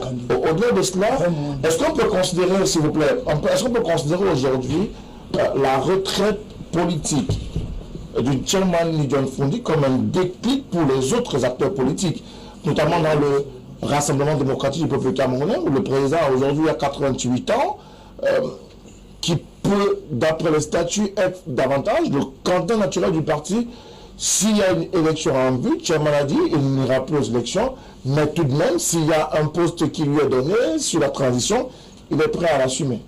Bon, avant de répondre à votre question, une petite précision. Certains des ex-camarades, parce que je vais aller plus loin que ce que j'ai indiqué tout à l'heure, certains des ex-camarades de M. Bellemé qui se sont retrouvés au MRC, quand ils ont appris que le MRC n'allait pas au pouvoir, s'il est honnête, il va vous dire qu'ils ont rappelé là-bas pour savoir s'il y avait moyen d'avoir une place sur la liste. Parce qu'ils allaient au MRC pour figurer sur les listes et participer aux élections. Et ils n'ont pas qu'appelé le MRC. Ils ont appelé d'autres formations politiques. Donc, ce que j'ai dit, ce sont des éléments factuels. Maintenant, pour en revenir à votre question, moi, s'il fallait oser une comparaison, je dirais que Nidjon Frunji, c'est un peu le Raymond Poulidor de la politique camerounaise. Hein. Je ne sais pas si vous connaissez Raymond Poulidor, mais Raymond Poulidor, c'est ce cycliste du Tour de France dans les années 60 et 70 qui était toujours placé, mais jamais gagnant. Et vous savez, quand vous perdez de manière régulière comme ça, vous vous épuisez plus vite que le vainqueur. Donc, je comprends parfaitement le chairman, hein, et le fait qu'il soit aujourd'hui émoussé. C'est tout à fait normal. C'est la dynamique de la défaite. Et quand vous rentrez dans ce cycle-là... Elle est tombée perdant, alors. Mais bien sûr, c'est ça, Raymond Poulidor.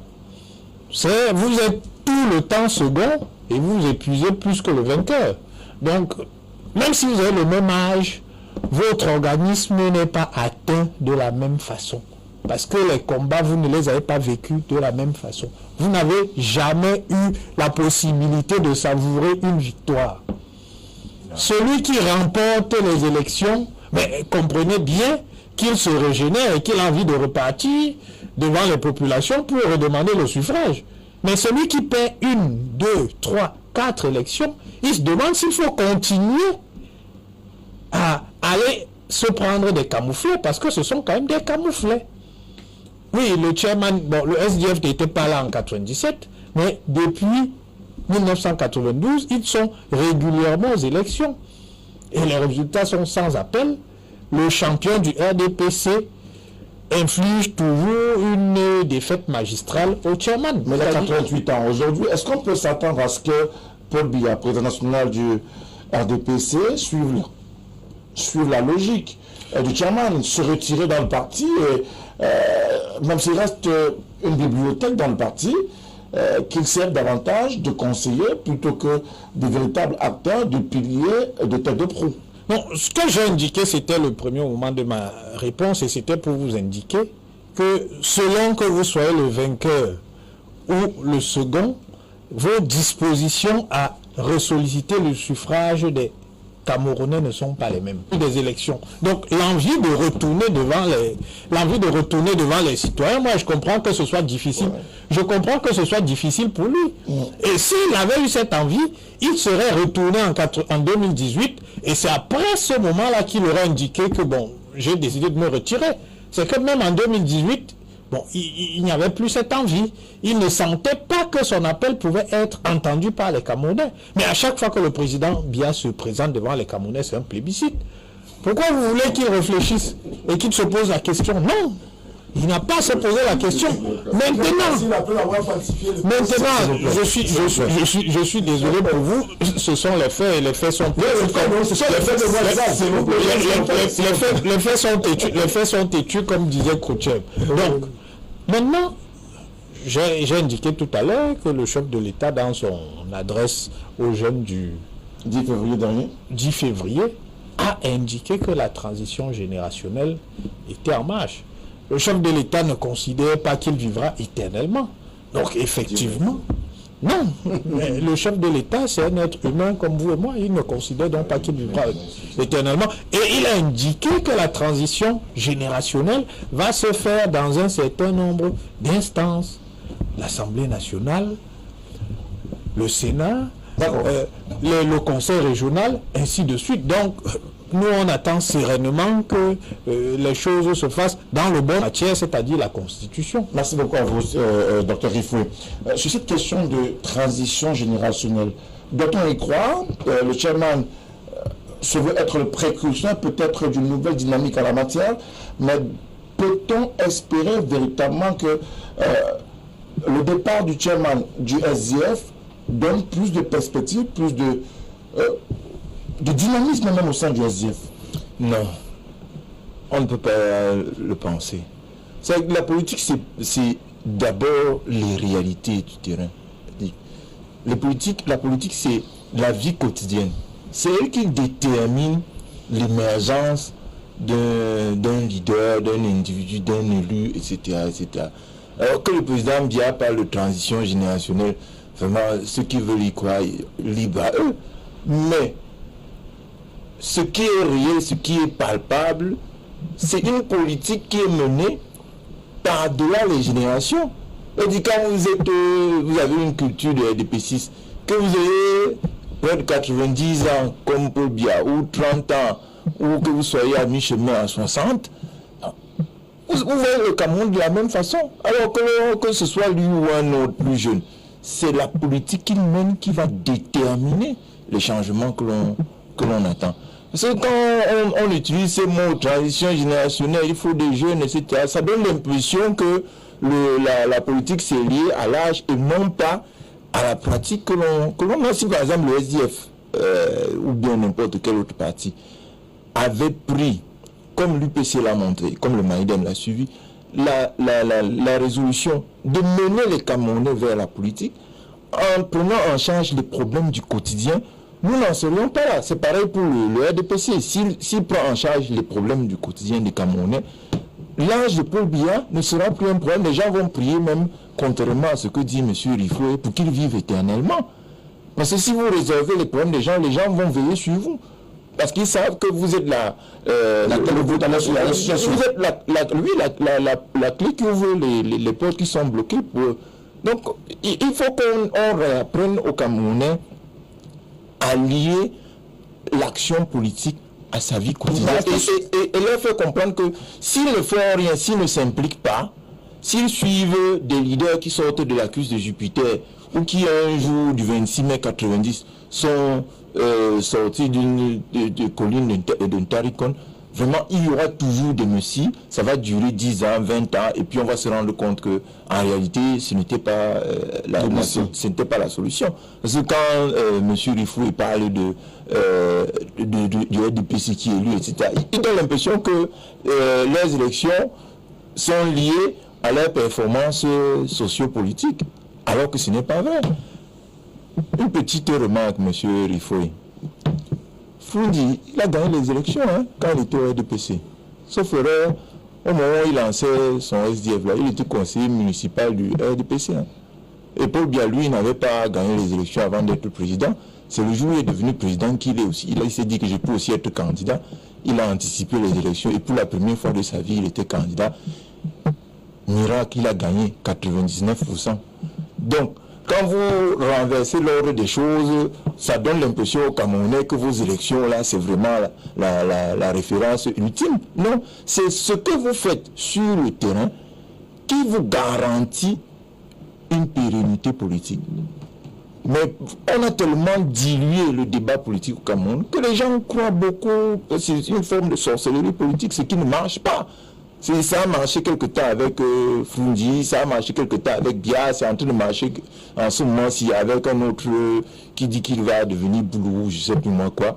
Ça va toujours être comme ça jusqu'à ce que les gens reviennent à la réalité. Et notre réalité, c'est que il faut que nos partis s'engagent sur le terrain des luttes qui vont faire que les 10 millions de Camerounais qui sont électeurs et qui ne sortent pas de chez eux pour venir voter, qu'ils puissent rentrer dans la bagarre politique. C'est ça qui va faire changer notre pays. Je voudrais poursuivre. Oui, vous allez poursuivre. Oui. Vous allez poursuivre. Mais est-ce que finalement, John Foundi n'était-il pas un messie dans la politique camerounaise? Non, pourquoi? Pourquoi un messie? John Foundi était un homme courageux qui s'est attaqué à quelque chose, malgré le fait que les initiateurs étaient en prison. Il a dit, je prends les choses à la main et puis on avance. Aujourd'hui, il y avait le vent. On ne pouvait pas passer à côté de cette histoire. Tous les pays africains sont passés. Nous, et tous les autres moments, les conférences nationales souveraines que nous avons revendiquées ici et que nous n'avons pas pu avoir. Donc moi, je pense que pour une fois, que Tchaten et moi, on va être d'accord. Nous allons être d'accord. Oui, parce qu'à l'observation, qu'est-ce que nous constatons? Nous constatons que les partis politiques et les médias ont focalisé toute la politique sur les buzz. Mais pourquoi est-ce que vous mettez les médias, vous associez les médias à parce que vous êtes la sortie du chairman comme un buzz? Parce que vous êtes très écoutés, n'est-ce pas? Les Camerounais ont envie de savoir, ils ont envie d'apprendre. Mais qu'est-ce qu'ils apprennent? C'est ça la question fondamentale. Le problème de l'eau. Quand on met un gouvernement en place, le travail que nous devons faire avec les médias, c'est de connaître leur feuille de route, de savoir ce qu'ils ont fait et ce qu'ils n'ont pas fait. Aujourd'hui, nous voyons des gens à Yaoundé frileux. Est-ce qu'on va me maintenir au gouvernement? Est-ce qu'un nouveau gouvernement va sortir? C'est pas sur ça qu'on juge un pays. On juge un pays sur le travail au quotidien. C'est-à-dire que l'opposition camerounaise, et surtout les médias, parce que vous allez, je l'espère, avoir beaucoup de thèmes sur ce qu'est notre pays. Où est-ce que nous voulons aller? On n'a fait que ça tout le temps. N'est-ce pas? Maintenant, on a parlé d'un problème de football. On a parlé d'un problème du Covid, etc. Il faut rentrer là-dedans. Parce que le Camerounais doit savoir comment on gère ceux qui ont été élus, entre guillemets, comment ils gèrent. Le ministre qui a été nommé, quelle est sa feuille de route? Est-ce qu'il a atteint ses objectifs? Qu'est-ce qui n'a pas marché? Qu'est-ce qui piétine? Vous voyez, à ce moment-là, le citoyen camerounais vote en conscience. Ceux qui sont partis à l'Assemblée, qu'ont-ils fait? Quelles sont les propositions de loi qu'ils ont déposées, qu'on a même rejetées, s'ils sont de l'opposition? Ceux du pouvoir, est-ce qu'il y a un seul qui a eu le courage de déposer une proposition de loi? Si ce n'est pas le cas, qu'est-ce qu'ils font là-bas? Donc il faut interroger sur les choses qui peuvent nous faire avancer. Or, nous travaillons beaucoup plus sur les choses qui nous divisent. C'est la raison pour laquelle, moi je pense, et je vais le faire, mon engagement politique, ça sera donc pour amener les gens à se parler et puis à inventorier et dire que la politique ne peut pas seulement se faire avec les médias. C'est vrai, les médias, c'est pour qu'on puisse communiquer. Mais nous devons connaître notre histoire. Il y a les anthropologues, il y a tout cela. Aujourd'hui, nous nous battons. Francophones, anglophones. Est-ce que nous avons déjà cherché à savoir qui nous sommes? D'où nous venons? Quelles sont nos valeurs? Alors justement... Donc vous comprenez qu'il y a un vaste chantier qu'il faut attaquer. D'accord. Pour revenir sur le sujet de ce soir, on parle du chairman John Frondi. Donc le chairman a fait ce qu'il... Mais davantage pour ce qui est de ce chairman John Frondi, par exemple, pour la crise anglophone, on l'évoquait à l'entame de cette émission, est-ce que le chairman a joué franc jeu au moment où les choses allaient à volo, au moment où la crise prenait de l'ampleur? Est-ce qu'il, malgré le fait qu'il ait été enlevé par 2 fois, d'ailleurs certains acteurs politiques ont considéré que cela servait davantage de buzz pour redorer le blason du SDF, plutôt que de véritablement servir les intérêts de toute nation? Oui, les Camerounais adorent le langage haineux. Et c'est dommage. Il faut qu'on sorte de cela, parce que ça nous tourne en rond là. Nous n'arrivons pas à avancer avec cela. Il vous a dit tout à l'heure que le chairman a rencontré le chef de l'État. C'était à l'occasion de je ne sais pas quoi. Il lui a dit cette affaire-là va se gâter. Il faut faire quelque chose. Le chairman l'a fait.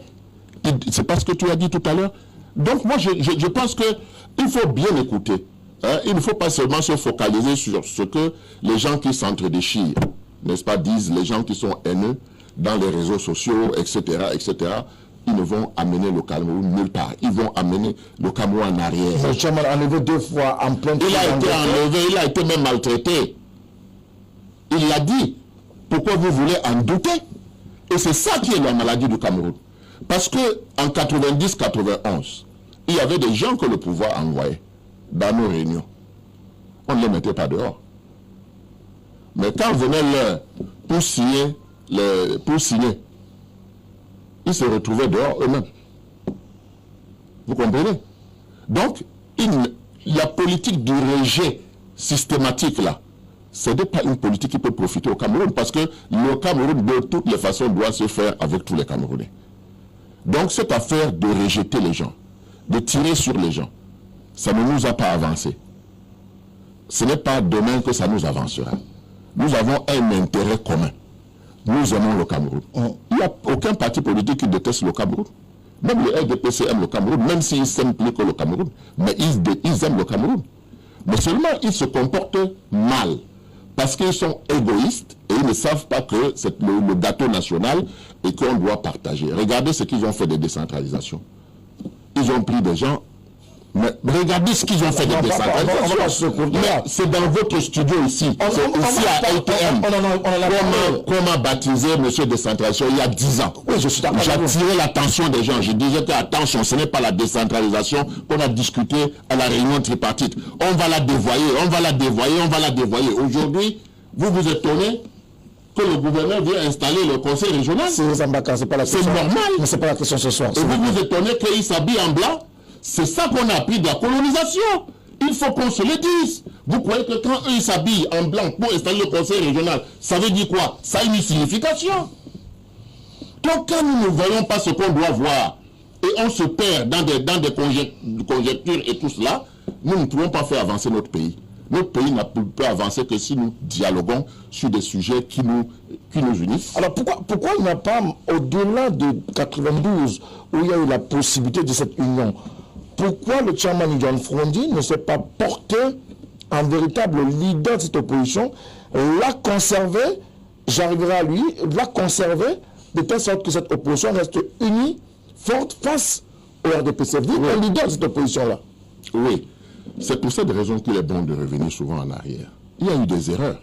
Tout le monde peut faire des erreurs. Mais surtout, ne pas sous-estimer les gens que vous avez en face. Le RDPC n'est pas à sous-estimer. Ceux qui veulent sous-estimer le RDPC, c'est leur problème. C'est leur problème. Mais moi, je vous dis qu'ils ont mis leur intelligence. Même si c'est au service du mal, ce sont des intelligences.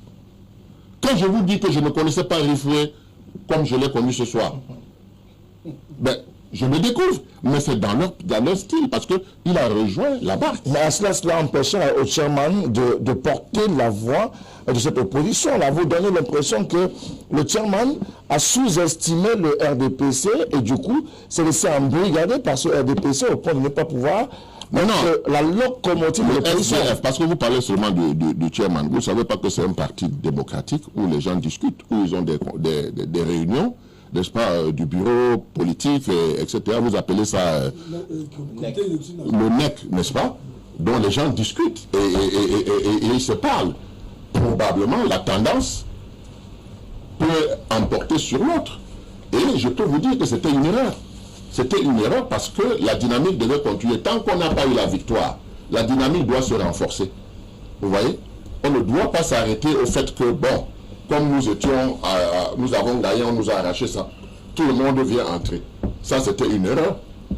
Bon, maintenant, tout le monde peut faire des erreurs. On ne va pas s'arrêter sur cela. Ces erreurs-là peuvent servir. Des leçons. Doivent servir à tout le monde, y compris à ceux qui viennent d'arriver. Que l'opposition n'a été forte au Cameroun ici que quand elle était unie. On peut être unis autour de certaines valeurs partagées.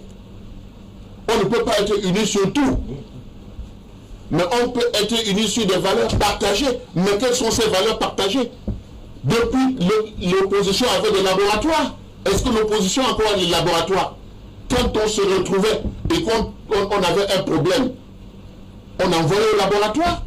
Et à la prochaine réunion, le laboratoire sortait les résultats. On avançait. Aujourd'hui, on n'a pas de laboratoire.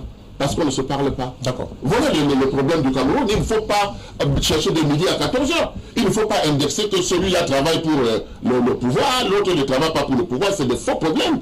Le vrai problème, c'est que quand vous travaillez pour le peuple, vous devez signer après. C'est ça qu'on appelle le pacte républicain.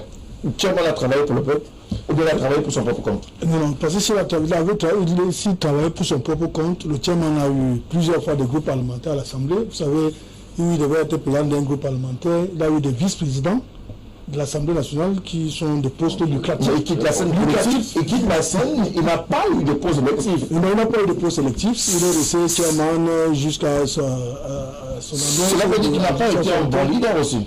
Non, il a préféré faire dans l'arbitrage, rester au-dessus de la mêlée et jouer vraiment son rôle de chairman normalement. C'est pour ça qu'il est resté ainsi, parce que sinon, s'il avait voulu avoir un strapotin, il serait aujourd'hui. Et d'ailleurs, je vais faire une révélation sur ce plateau.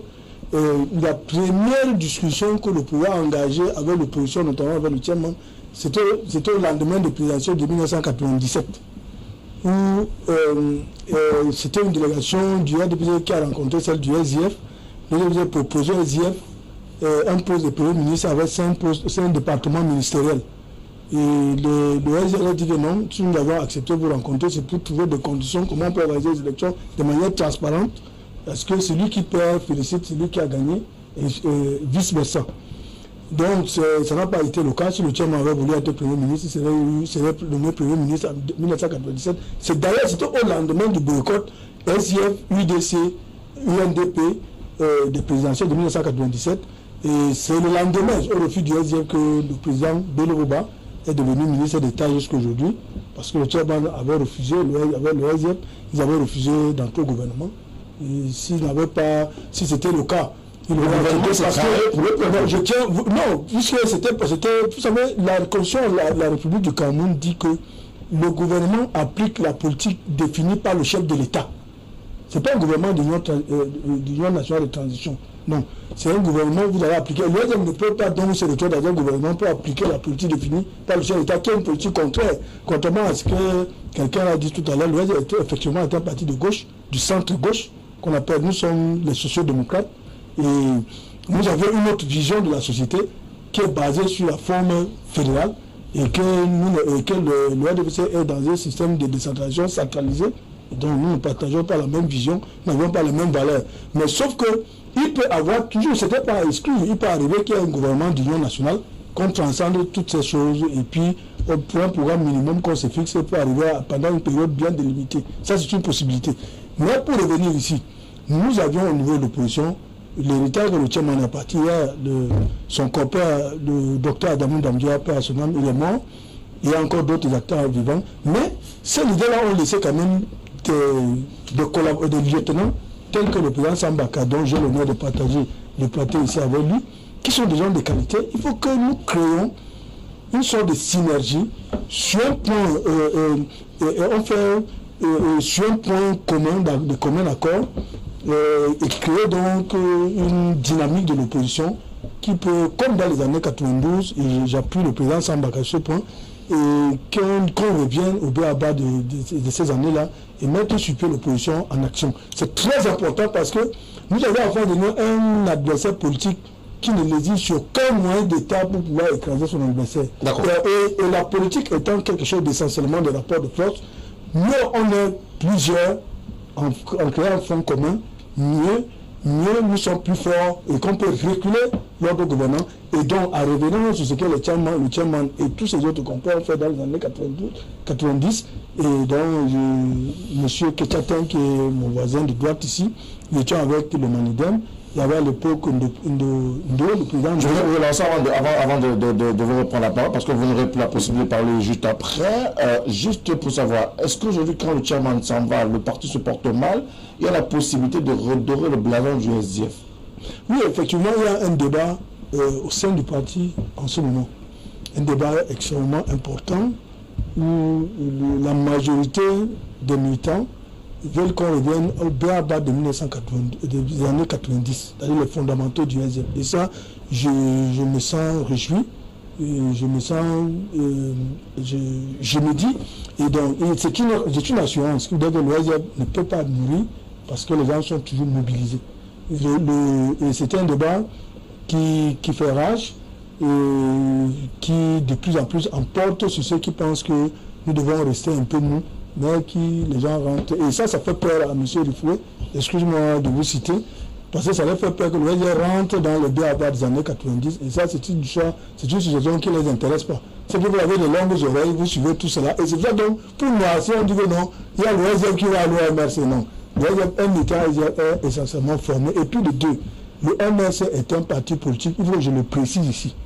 L'OSR a un seul adversaire, c'est le RDPC. Et que les autres partis politiques sont des concurrents, mais des potentiels alliés avec lesquels nous pouvons travailler ensemble. Ni le MRC, ni l'AFP, toujours que nous allons nous mettre ensemble et créer la synergie nécessaire pour pouvoir s'occuper des problèmes de cabinet et créer le rapport de force qui va faire bousculer les choses enfin. Parce que même au sein du RDC, il y a le grand soir qui est en train de se préparer. Bientôt, ils vont se subdiviser en 1000 morceaux. Docteur Riffle peut sortir de cette émission de ce soir. On arrive à vous, Jean-Baptiste Kétiatin. On est en train de se quitter, le temps imparti à ce programme arrive progressivement à son terme. Le chairman, qu'on a appelé has-been, vous ne parlez pas de has-been, mais vous parlez davantage d'un héritage de cet acteur politique de premier plan, même s'il est de l'opposition. Aujourd'hui, il nous dit qu'il peut assurer transition, il parle. Et pourquoi seulement maintenant? Hier, il lui a été proposé d'être dans le gouvernement. On nous parle d'un gouvernement qui est aux ordres du président de la République. Le RDPC ne peut pas participer, le SDF ne peut pas participer avec le RDPC pour construire la nation. Pourquoi être à même de pouvoir participer à une transition si jamais c'est possible? Bah, écoutez, quand on parle de transition, moi je ne vois pas à quoi le chairman fait allusion. Il y a un certain nombre de mécanismes au Cameroun qui sont des mécanismes constitutionnels de dévolution du pouvoir. Et vous croyez bien que nous, RDPC, nous sommes légalistes et nous considérons que si le président Biya devait céder son fauteuil, ce serait dans le strict respect des mécanismes constitutionnels. C'est le sens du propos qu'il a d'ailleurs tenu le 10 février lorsqu'il s'est adressé à la nation. Donc l'appel du pied, puisqu'il faut le nommer ainsi, du chairman pour qu'on le sorte de sa retraite, je ne pense pas qu'il soit entendu dans ce sens-là. Mais je crois que le président de la République, pour un certain nombre de raisons, peut le consulter comme il consulte de nombreux Camerounais. Effectivement, lorsque vous avez été une personnalité politique de premier plan comme le chairman, il est normal que le président de la République vous entende sur un certain nombre de sujets. Donc il n'est pas exclu que de manière même purement informelle, que le président le consulte souvent. Je pense d'ailleurs que c'est souvent arrivé, même si M. Bellemé ne le sait pas. Donc c'est de ça qu'il s'agit. Maintenant, il n'y a pas de projet de transition au Cameroun. Donc il y a des institutions qui fonctionnent. Il n'y a pas une situation de crise. Donc je ne vois absolument pas de quoi il s'agit. Mais le chairman se propose d'être médiateur dans la crise anglophone. Son discours n'a pas été entendu dans cette logique-là. Vu que l'Église catholique se positionne dans ce couloir-là, peut-on espérer qu'au-delà de la transition, que le chairman joue également une partition véritable dans la résolution de la crise dans le nord-ouest de Sud-Est? Je crois que pour ce qui est du retour de la paix dans ces deux régions, et ça a toujours été le sens du discours du président de la République, toutes les initiatives doivent être entendues. Maintenant, si le chairman attend qu'on lui donne un mandat, personne ne lui donnera de mandat.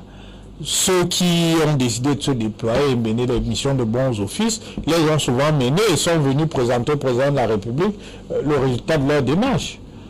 Maintenant, pour certaines, ça n'a pas prospéré. L'Église catholique est arrivée. On espère que ça finisse par prospérer. Si le chairman, peut-être que quand il s'est fait enlever, c'était pour passer des messages. Si c'était le but du jeu, ce n'est pas une mauvaise chose. Il faut donc souhaiter qu'il se fasse encore enlever une ou deux fois. Comme ça, il continuera à jouer son rôle de passeur de messages. Mais toutes les initiatives qui peuvent concourir à ramener la paix dans le nord-ouest et le sud-ouest sont bienvenues. Si le chairman décide d'en prendre une, nous en prendrons acte. Je finis par croire que Cyril Sambaka a raison quand il parle de cynisme de votre part, mais là n'est pas la question. Alors, Jean-Baptiste Kétiatin, on sort de ce programme. Que peut-on finalement retenir du chairman au-delà de cela? Est-ce qu'il y a encore un avenir politique? Il a tendu la main pour ce qui est de la transition. Il y a peut-être une autre main à attendre pour ce qui est de la crise anglophone. Oui. Sur ce point-là, on peut attendre beaucoup de John Fundi. Du point de vue personnel, je crois qu'il a déjà réalisé tous ses rêves. Du point de vue, il n'a pas réalisé le rêve d'être président de la République. Oui, mais je crois que celui-là, il a abandonné tranquillement depuis au moins 1997. Hein. Il ne s'est plus mis dans une logique de conquête du pouvoir. Depuis... je dis depuis 1997. Donc, après, en 92, il était dans une logique de conquête avec les autres. Après, il s'est retiré. Il a fait du SDF sa machine de guerre. Et il a eu les résultats qu'il a eu, etc., etc. Et quelqu'un parlait tout à l'heure de ce qu'il a engrangé à titre personnel de bons bénéfices. Je me rappelle que quand il y a eu les premiers financements publics pour les partis politiques, sauf erreur, Foundi a demandé qu'on lui fasse un rappel le salaire, et quand c'était 500 000 francs par mois environ, et puis la voiture de fonction, bon, on ne peut pas dire que c'est petit. Pour quelqu'un qui est dans les affaires en plus. Donc, du point de vue personnel, je me demande qu'est-ce qu'il peut encore attendre de la vie. Pas grand-chose. En revanche, sur la question de la crise anglophone, on peut et on doit même pousser Foundi à faire plus. La première des choses, c'est qu'il retire les propos que lui et ses camarades tiennent contre le pays. Et cette histoire de dialogue vrai et sincère, etc., qu'ils reprennent comme comment on appelle ça, un mantra, une ancienne vraiment très difficile à écouter pour les oreilles des gens normaux. Trouver des justificatifs aux ambazoniens. Il faut qu'ils arrêtent ça, il faut qu'ils retirent tout ce qu'ils disent là. S'il serait ambazonien s'il avait été plus jeune, c'est parce qu'il n'y a pas un vrai dialogue, etc., etc. Il faut qu'ils arrêtent ce discours-là. Et Foundi peut faire beaucoup pour que ce discours-là s'arrête. Parce qu'il influence ces gens-là. Par ailleurs, sur le peuple, les gens ordinaires du nord-ouest et du sud-ouest, ce qu'on appelle chez nous les anglophones, Foundi a encore une certaine influence. Il peut dire des choses et se faire écouter. La première des choses qu'il doit dire, c'est que tout le monde doit se battre contre les ambazoniens. Ça, c'est la première. Si Foundi fait ça, l'histoire l'absoudra des autres péchés qu'il a commis contre ce pays. Parce que ce qui se passe en ce moment est extrêmement grave. Il se laisse aller au jeu des puissances internationales, au jeu des opposants qui sont issus du système et qui sont prêts à tout pour que Biya parte, y compris à s'amuser avec des gens qui ont mis le feu au nord-ouest et au sud-ouest, qu'on appelle les ambazoniens. Ce n'est pas digne de lui. Ce n'est pas un signe de reconnaissance pour ce que ce pays lui a apporté. Donc, sur ce point-là, je suis content que vous ayez posé la question. Nous interpellons toujours Foundi pour lui dire, Mr. Chairman, you can do your best that peace come back in Northwest and South. Il peut faire quelque chose. Il peut dire aux gens, on s'est trompé de chemin. Parce que il y a 3 ans, vraiment c'était l'hystérie totale. Ce qu'on entendait dire dans tous les milieux politiques, et notamment dans le SCF, on a l'impression qu'en 2 ans, il va y avoir 2 pays ici. Et qu'il va avoir une frontière après le carrefour de Bekoko, ici à Douala, là, il va avoir un poste de douane là-bas. Donc, il est important qu'on oublie les fautes que l'on peut oublier. Mais il est plus important que, comme ils l'ont reconnu tout à l'heure, il a reconnu que c'est avec des partis comme le Maïdem, donc les UPC, qu'il a fait la lutte de 1992 pour la conquête de Toudi. Sambaka l'a reconnu tout à l'heure que l'opposition se parlait, on trouvait un minimum d'entente. Il est important qu'ils reconnaissent aujourd'hui que les gens ont besoin dans l'opposition de s'asseoir et de discuter sur ce drame que le Cameroun est en train de vivre et qu'on appelle l'Amazonie. Si le SDF met son poids dans la balance, ce sera une bonne chose pour le pays. Alors comment est-ce que cette opposition doit pouvoir discuter pour reconquérir cette union? Devrait-on discuter autour juste d'une idée ou alors autour de certains acteurs, comme par exemple le chairman John Foundi? Non, moi je pense qu'il faut d'abord circonscrire qu'est-ce qui peut faire avancer le Cameroun. C'est parce que on va discuter sur des idées, sur des programmes. Parce que comment on faisait avant? On prenait un sujet qui nous fédère, on discute là-dessus, les gens argumentent. Et puis on peut adopter une position par rapport à cela. Je crois que c'est important. La crise anglophone, elle apparaît aux yeux des gens comme si tout le monde voulait faire de la récupération. Vous voyez? Et pendant ce temps, les gens meurent. Donc, en réalité, une opposition unie, en train de débattre autour de cela, peut avoir plus d'impact que séparément, en train de celui-ci dit ceci, celui-ci dit cela, et on a l'impression que des gens sont en train de faire de la récupération politique. On peut s'inspirer du passé. On parle de transition aujourd'hui. Vous croyez qu'on peut faire une transition sans revoir cette constitution?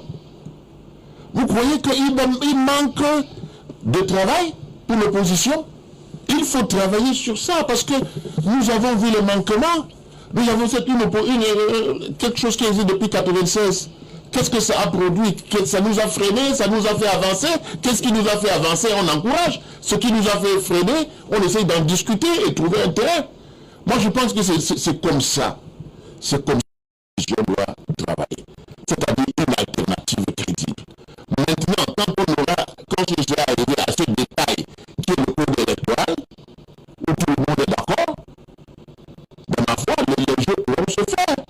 Mais on ne peut pas chercher à se positionner quand on ne peut rien seul. On va ensemble. On travaille ensemble. On change la donne. Et puis maintenant, la compétition est ouverte. La chance serait peut-être que le président du RDPC a commencé à avertir ces gens que bientôt ça sera une cette transition. Et ils ne le comprennent pas comme ça. Mais entre-temps, quand ça va arriver, l'opposition va présenter quoi? Ça, ils vont pas travailler. Voilà moi la question fondamentale.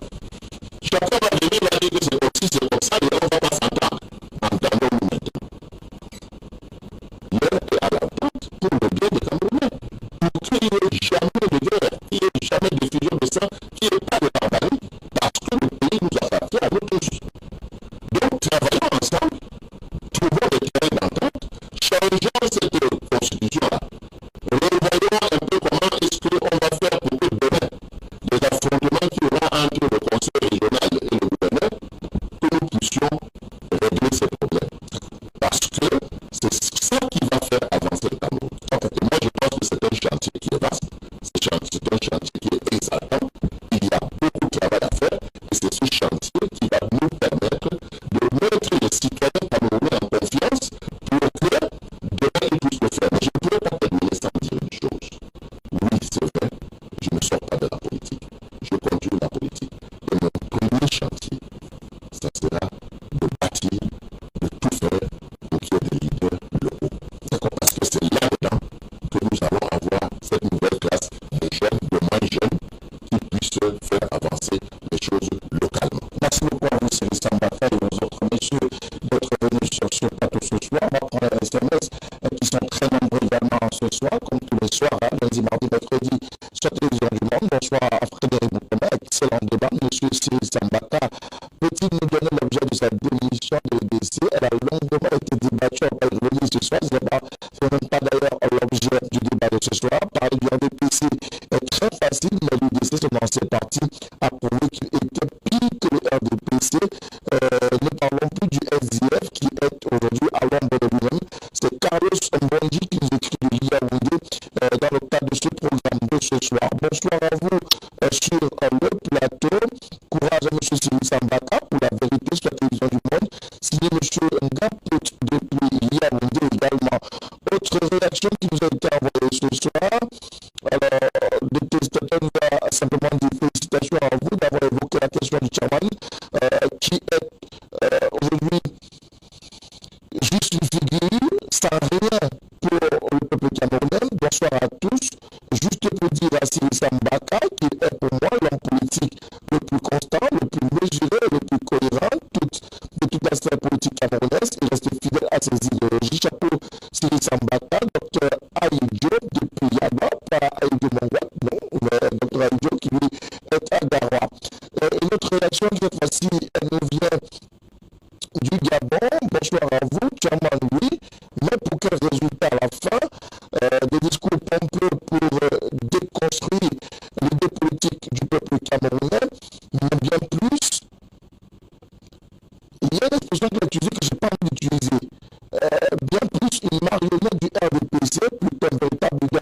émission, je ne garde rien de cet acteur politique qui dit vouloir quitter la scène politique, mais en même temps appelle à une place de médiateur pour ce qui peut être considéré comme une tradition politique s'il en existe une. Bonsoir à vous, je suis M. Mbogo, commandant à la base aérienne de Yaoundé, commandant à la base aérienne 101 de Yaoundé. Pour moi, Lee John Frondi est le meilleur opposant de tous les temps de l'histoire du Cameroun, derrière M. Paul Biya. C'est ce qu'il dit. Bonsoir à vous, mon commandant. Bonsoir à vous, Frédéric. Belle émission. Félicitations à Céline Sambata, qui honore bien son mentor politique, Dr Adam Ndamdila. Frondi reste un monument politique au Cameroun. C'est Aziz de PDA qui nous a envoyé son message. Bonsoir à vous sur le plateau. Le SDF est tombé dans son propre piège. Il croyait qu'en soutenant les séparatistes, le pouvoir allait tomber. Il faut dire la vérité. Le SDF est un parti anglo-bamileke, sans préjugés s'il vous plaît. Maintenant, les Bamileke ont suivi leurs frères de l'Ouest. Donc, conséquence des courses, il ne leur reste que les anglophones. Malheureusement pour eux, cette zone est aujourd'hui déserte. C'est Roger qui nous envoie son message dans le cadre de cette émission. Autre réaction qui nous a été envoyée ce soir. Bonsoir à vous, good evening to the panel. Let's demand them militant. Tell me which elections they have ever won. Let them give their bilan as a political party. The SDF has done its best, and because people are fighting for post and will do all to put down the SDF. Wachia from Baminda. Thank you, Wachia. Bonsoir à vous sur le plateau. S'il vous plaît, dites au docteur Rifoué que le MRC est un parti socialiste libéral et le SDF est simplement un parti socialiste. Conclusion, le SDF est à gauche, le MRC est à l'extrême gauche. C'est Xavier K depuis Yaoundé. Je lis le SMS, vraiment, je lis le SMS. Maintenant après, s'il vous plaît. Maintenant après, le MRC peut nous préciser, hein, j'ai d'ailleurs le représentant de chargé de la communication du SDF pour le littoral aujourd'hui, M. Aurélien Tchoumi, qui précise que le MRC est bien, vous l'avez précisé, de l'extrême droite. Voilà, c'est d'ailleurs ce que M. Aurélien Tchoumi précise. Bonsoir à vous. Sur le plateau, en 1992, la Cour suprême pouvait annuler les élections. Pourquoi le SDF a-t-il retiré ces deux recours en annulation, bloquant ainsi la situation politique de notre pays? Est-ce que le SDF avait pris chez le RDPC? Je ne sais pas. M. Xavier Bellemen ne l'a pas dit sur ce plateau. Bonsoir à vous sur le plateau. Merci au chairman John Frondi qui a consacré sa vie seulement au SDF. C'est ce que nous dit cet autre téléspectateur. Bonsoir à vous sur le plateau. Le SDF a simplement fait les affaires du RDPC. D'ailleurs, c'était son allié de tous les jours. Bonsoir à vous. Le chairman est l'ami privilégié du président de la République, Paul Biya. On peut donc comprendre qu'il n'est plus jamais voulu être candidat à la présidentielle depuis 1992. C'est ce que dit cet autre téléspectateur. Bonsoir à vous, SDF et du chairman. Mais pourquoi cet acteur politique n'a jamais été élu nulle part? La faute à qui? C'est une autre question. Bonsoir à vous sur le plateau. Si j'avais milité au SDF, c'était davantage à raison du discours du chairman John Frondi. Mais un discours vain, puisque vide de contenu. Je suis donc la logique du représentant du Manidem dans le cadre de cette émission de ce soir. Bonsoir à vous sur le plateau. Le représentant du SDF nous mène en bateau. Il ne dit pas la vérité. Le chairman n'a rien fait pour la politique camerounaise. On ne doit pas parler de lui. On doit simplement le mettre dans un placard, fermer les portes et oublier. Bonsoir à vous sur le plateau de LTM Télévision. Le chairman, on l'attendait, le chairman, après ses défaites politiques, on l'attendait sur le champ de la réconciliation, à la fois de l'opposition camerounaise, mais aussi de la crise depuis sa naissance, même enlevé. Le chairman n'a pas eu un discours conciliateur, un discours de paix qui appelle à l'arrêt des hostilités. Il a d'ailleurs, avec ses militants, surfé sur surfer sur la vague, c'est ce qu'il voulait dire, mais l'expression n'a pas été bien utilisée, la vague de ces sécessionnistes pensant se refaire une santé politique. Aujourd'hui, il paye le lourd tribut. Il vient nous dire en 11 février qu'il quitte la scène. Au revoir. C'est ce que dit le téléspectateur. Bonsoir à vous. Merci. Alors, on ne pourra pas continuer à lire les SMS. Il y en a pas mal ce soir encore. Et le temps imparti à ce programme est arrivé à son terme. Merci à vous tous qui nous avez envoyé des SMS encore ce soir sur le 696 1403 12 ou alors sur LTM TV officiel, mesdames et messieurs.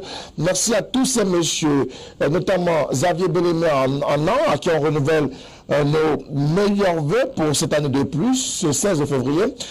Jean-Baptiste Ketchatin, dans sa verve de toujours. Cyril Sambaka, que nous avons retrouvé avec beaucoup de plaisir. Et on espère que la santé lui permettra de revenir, surtout au clair, et bien évidemment sur tous les azimuts.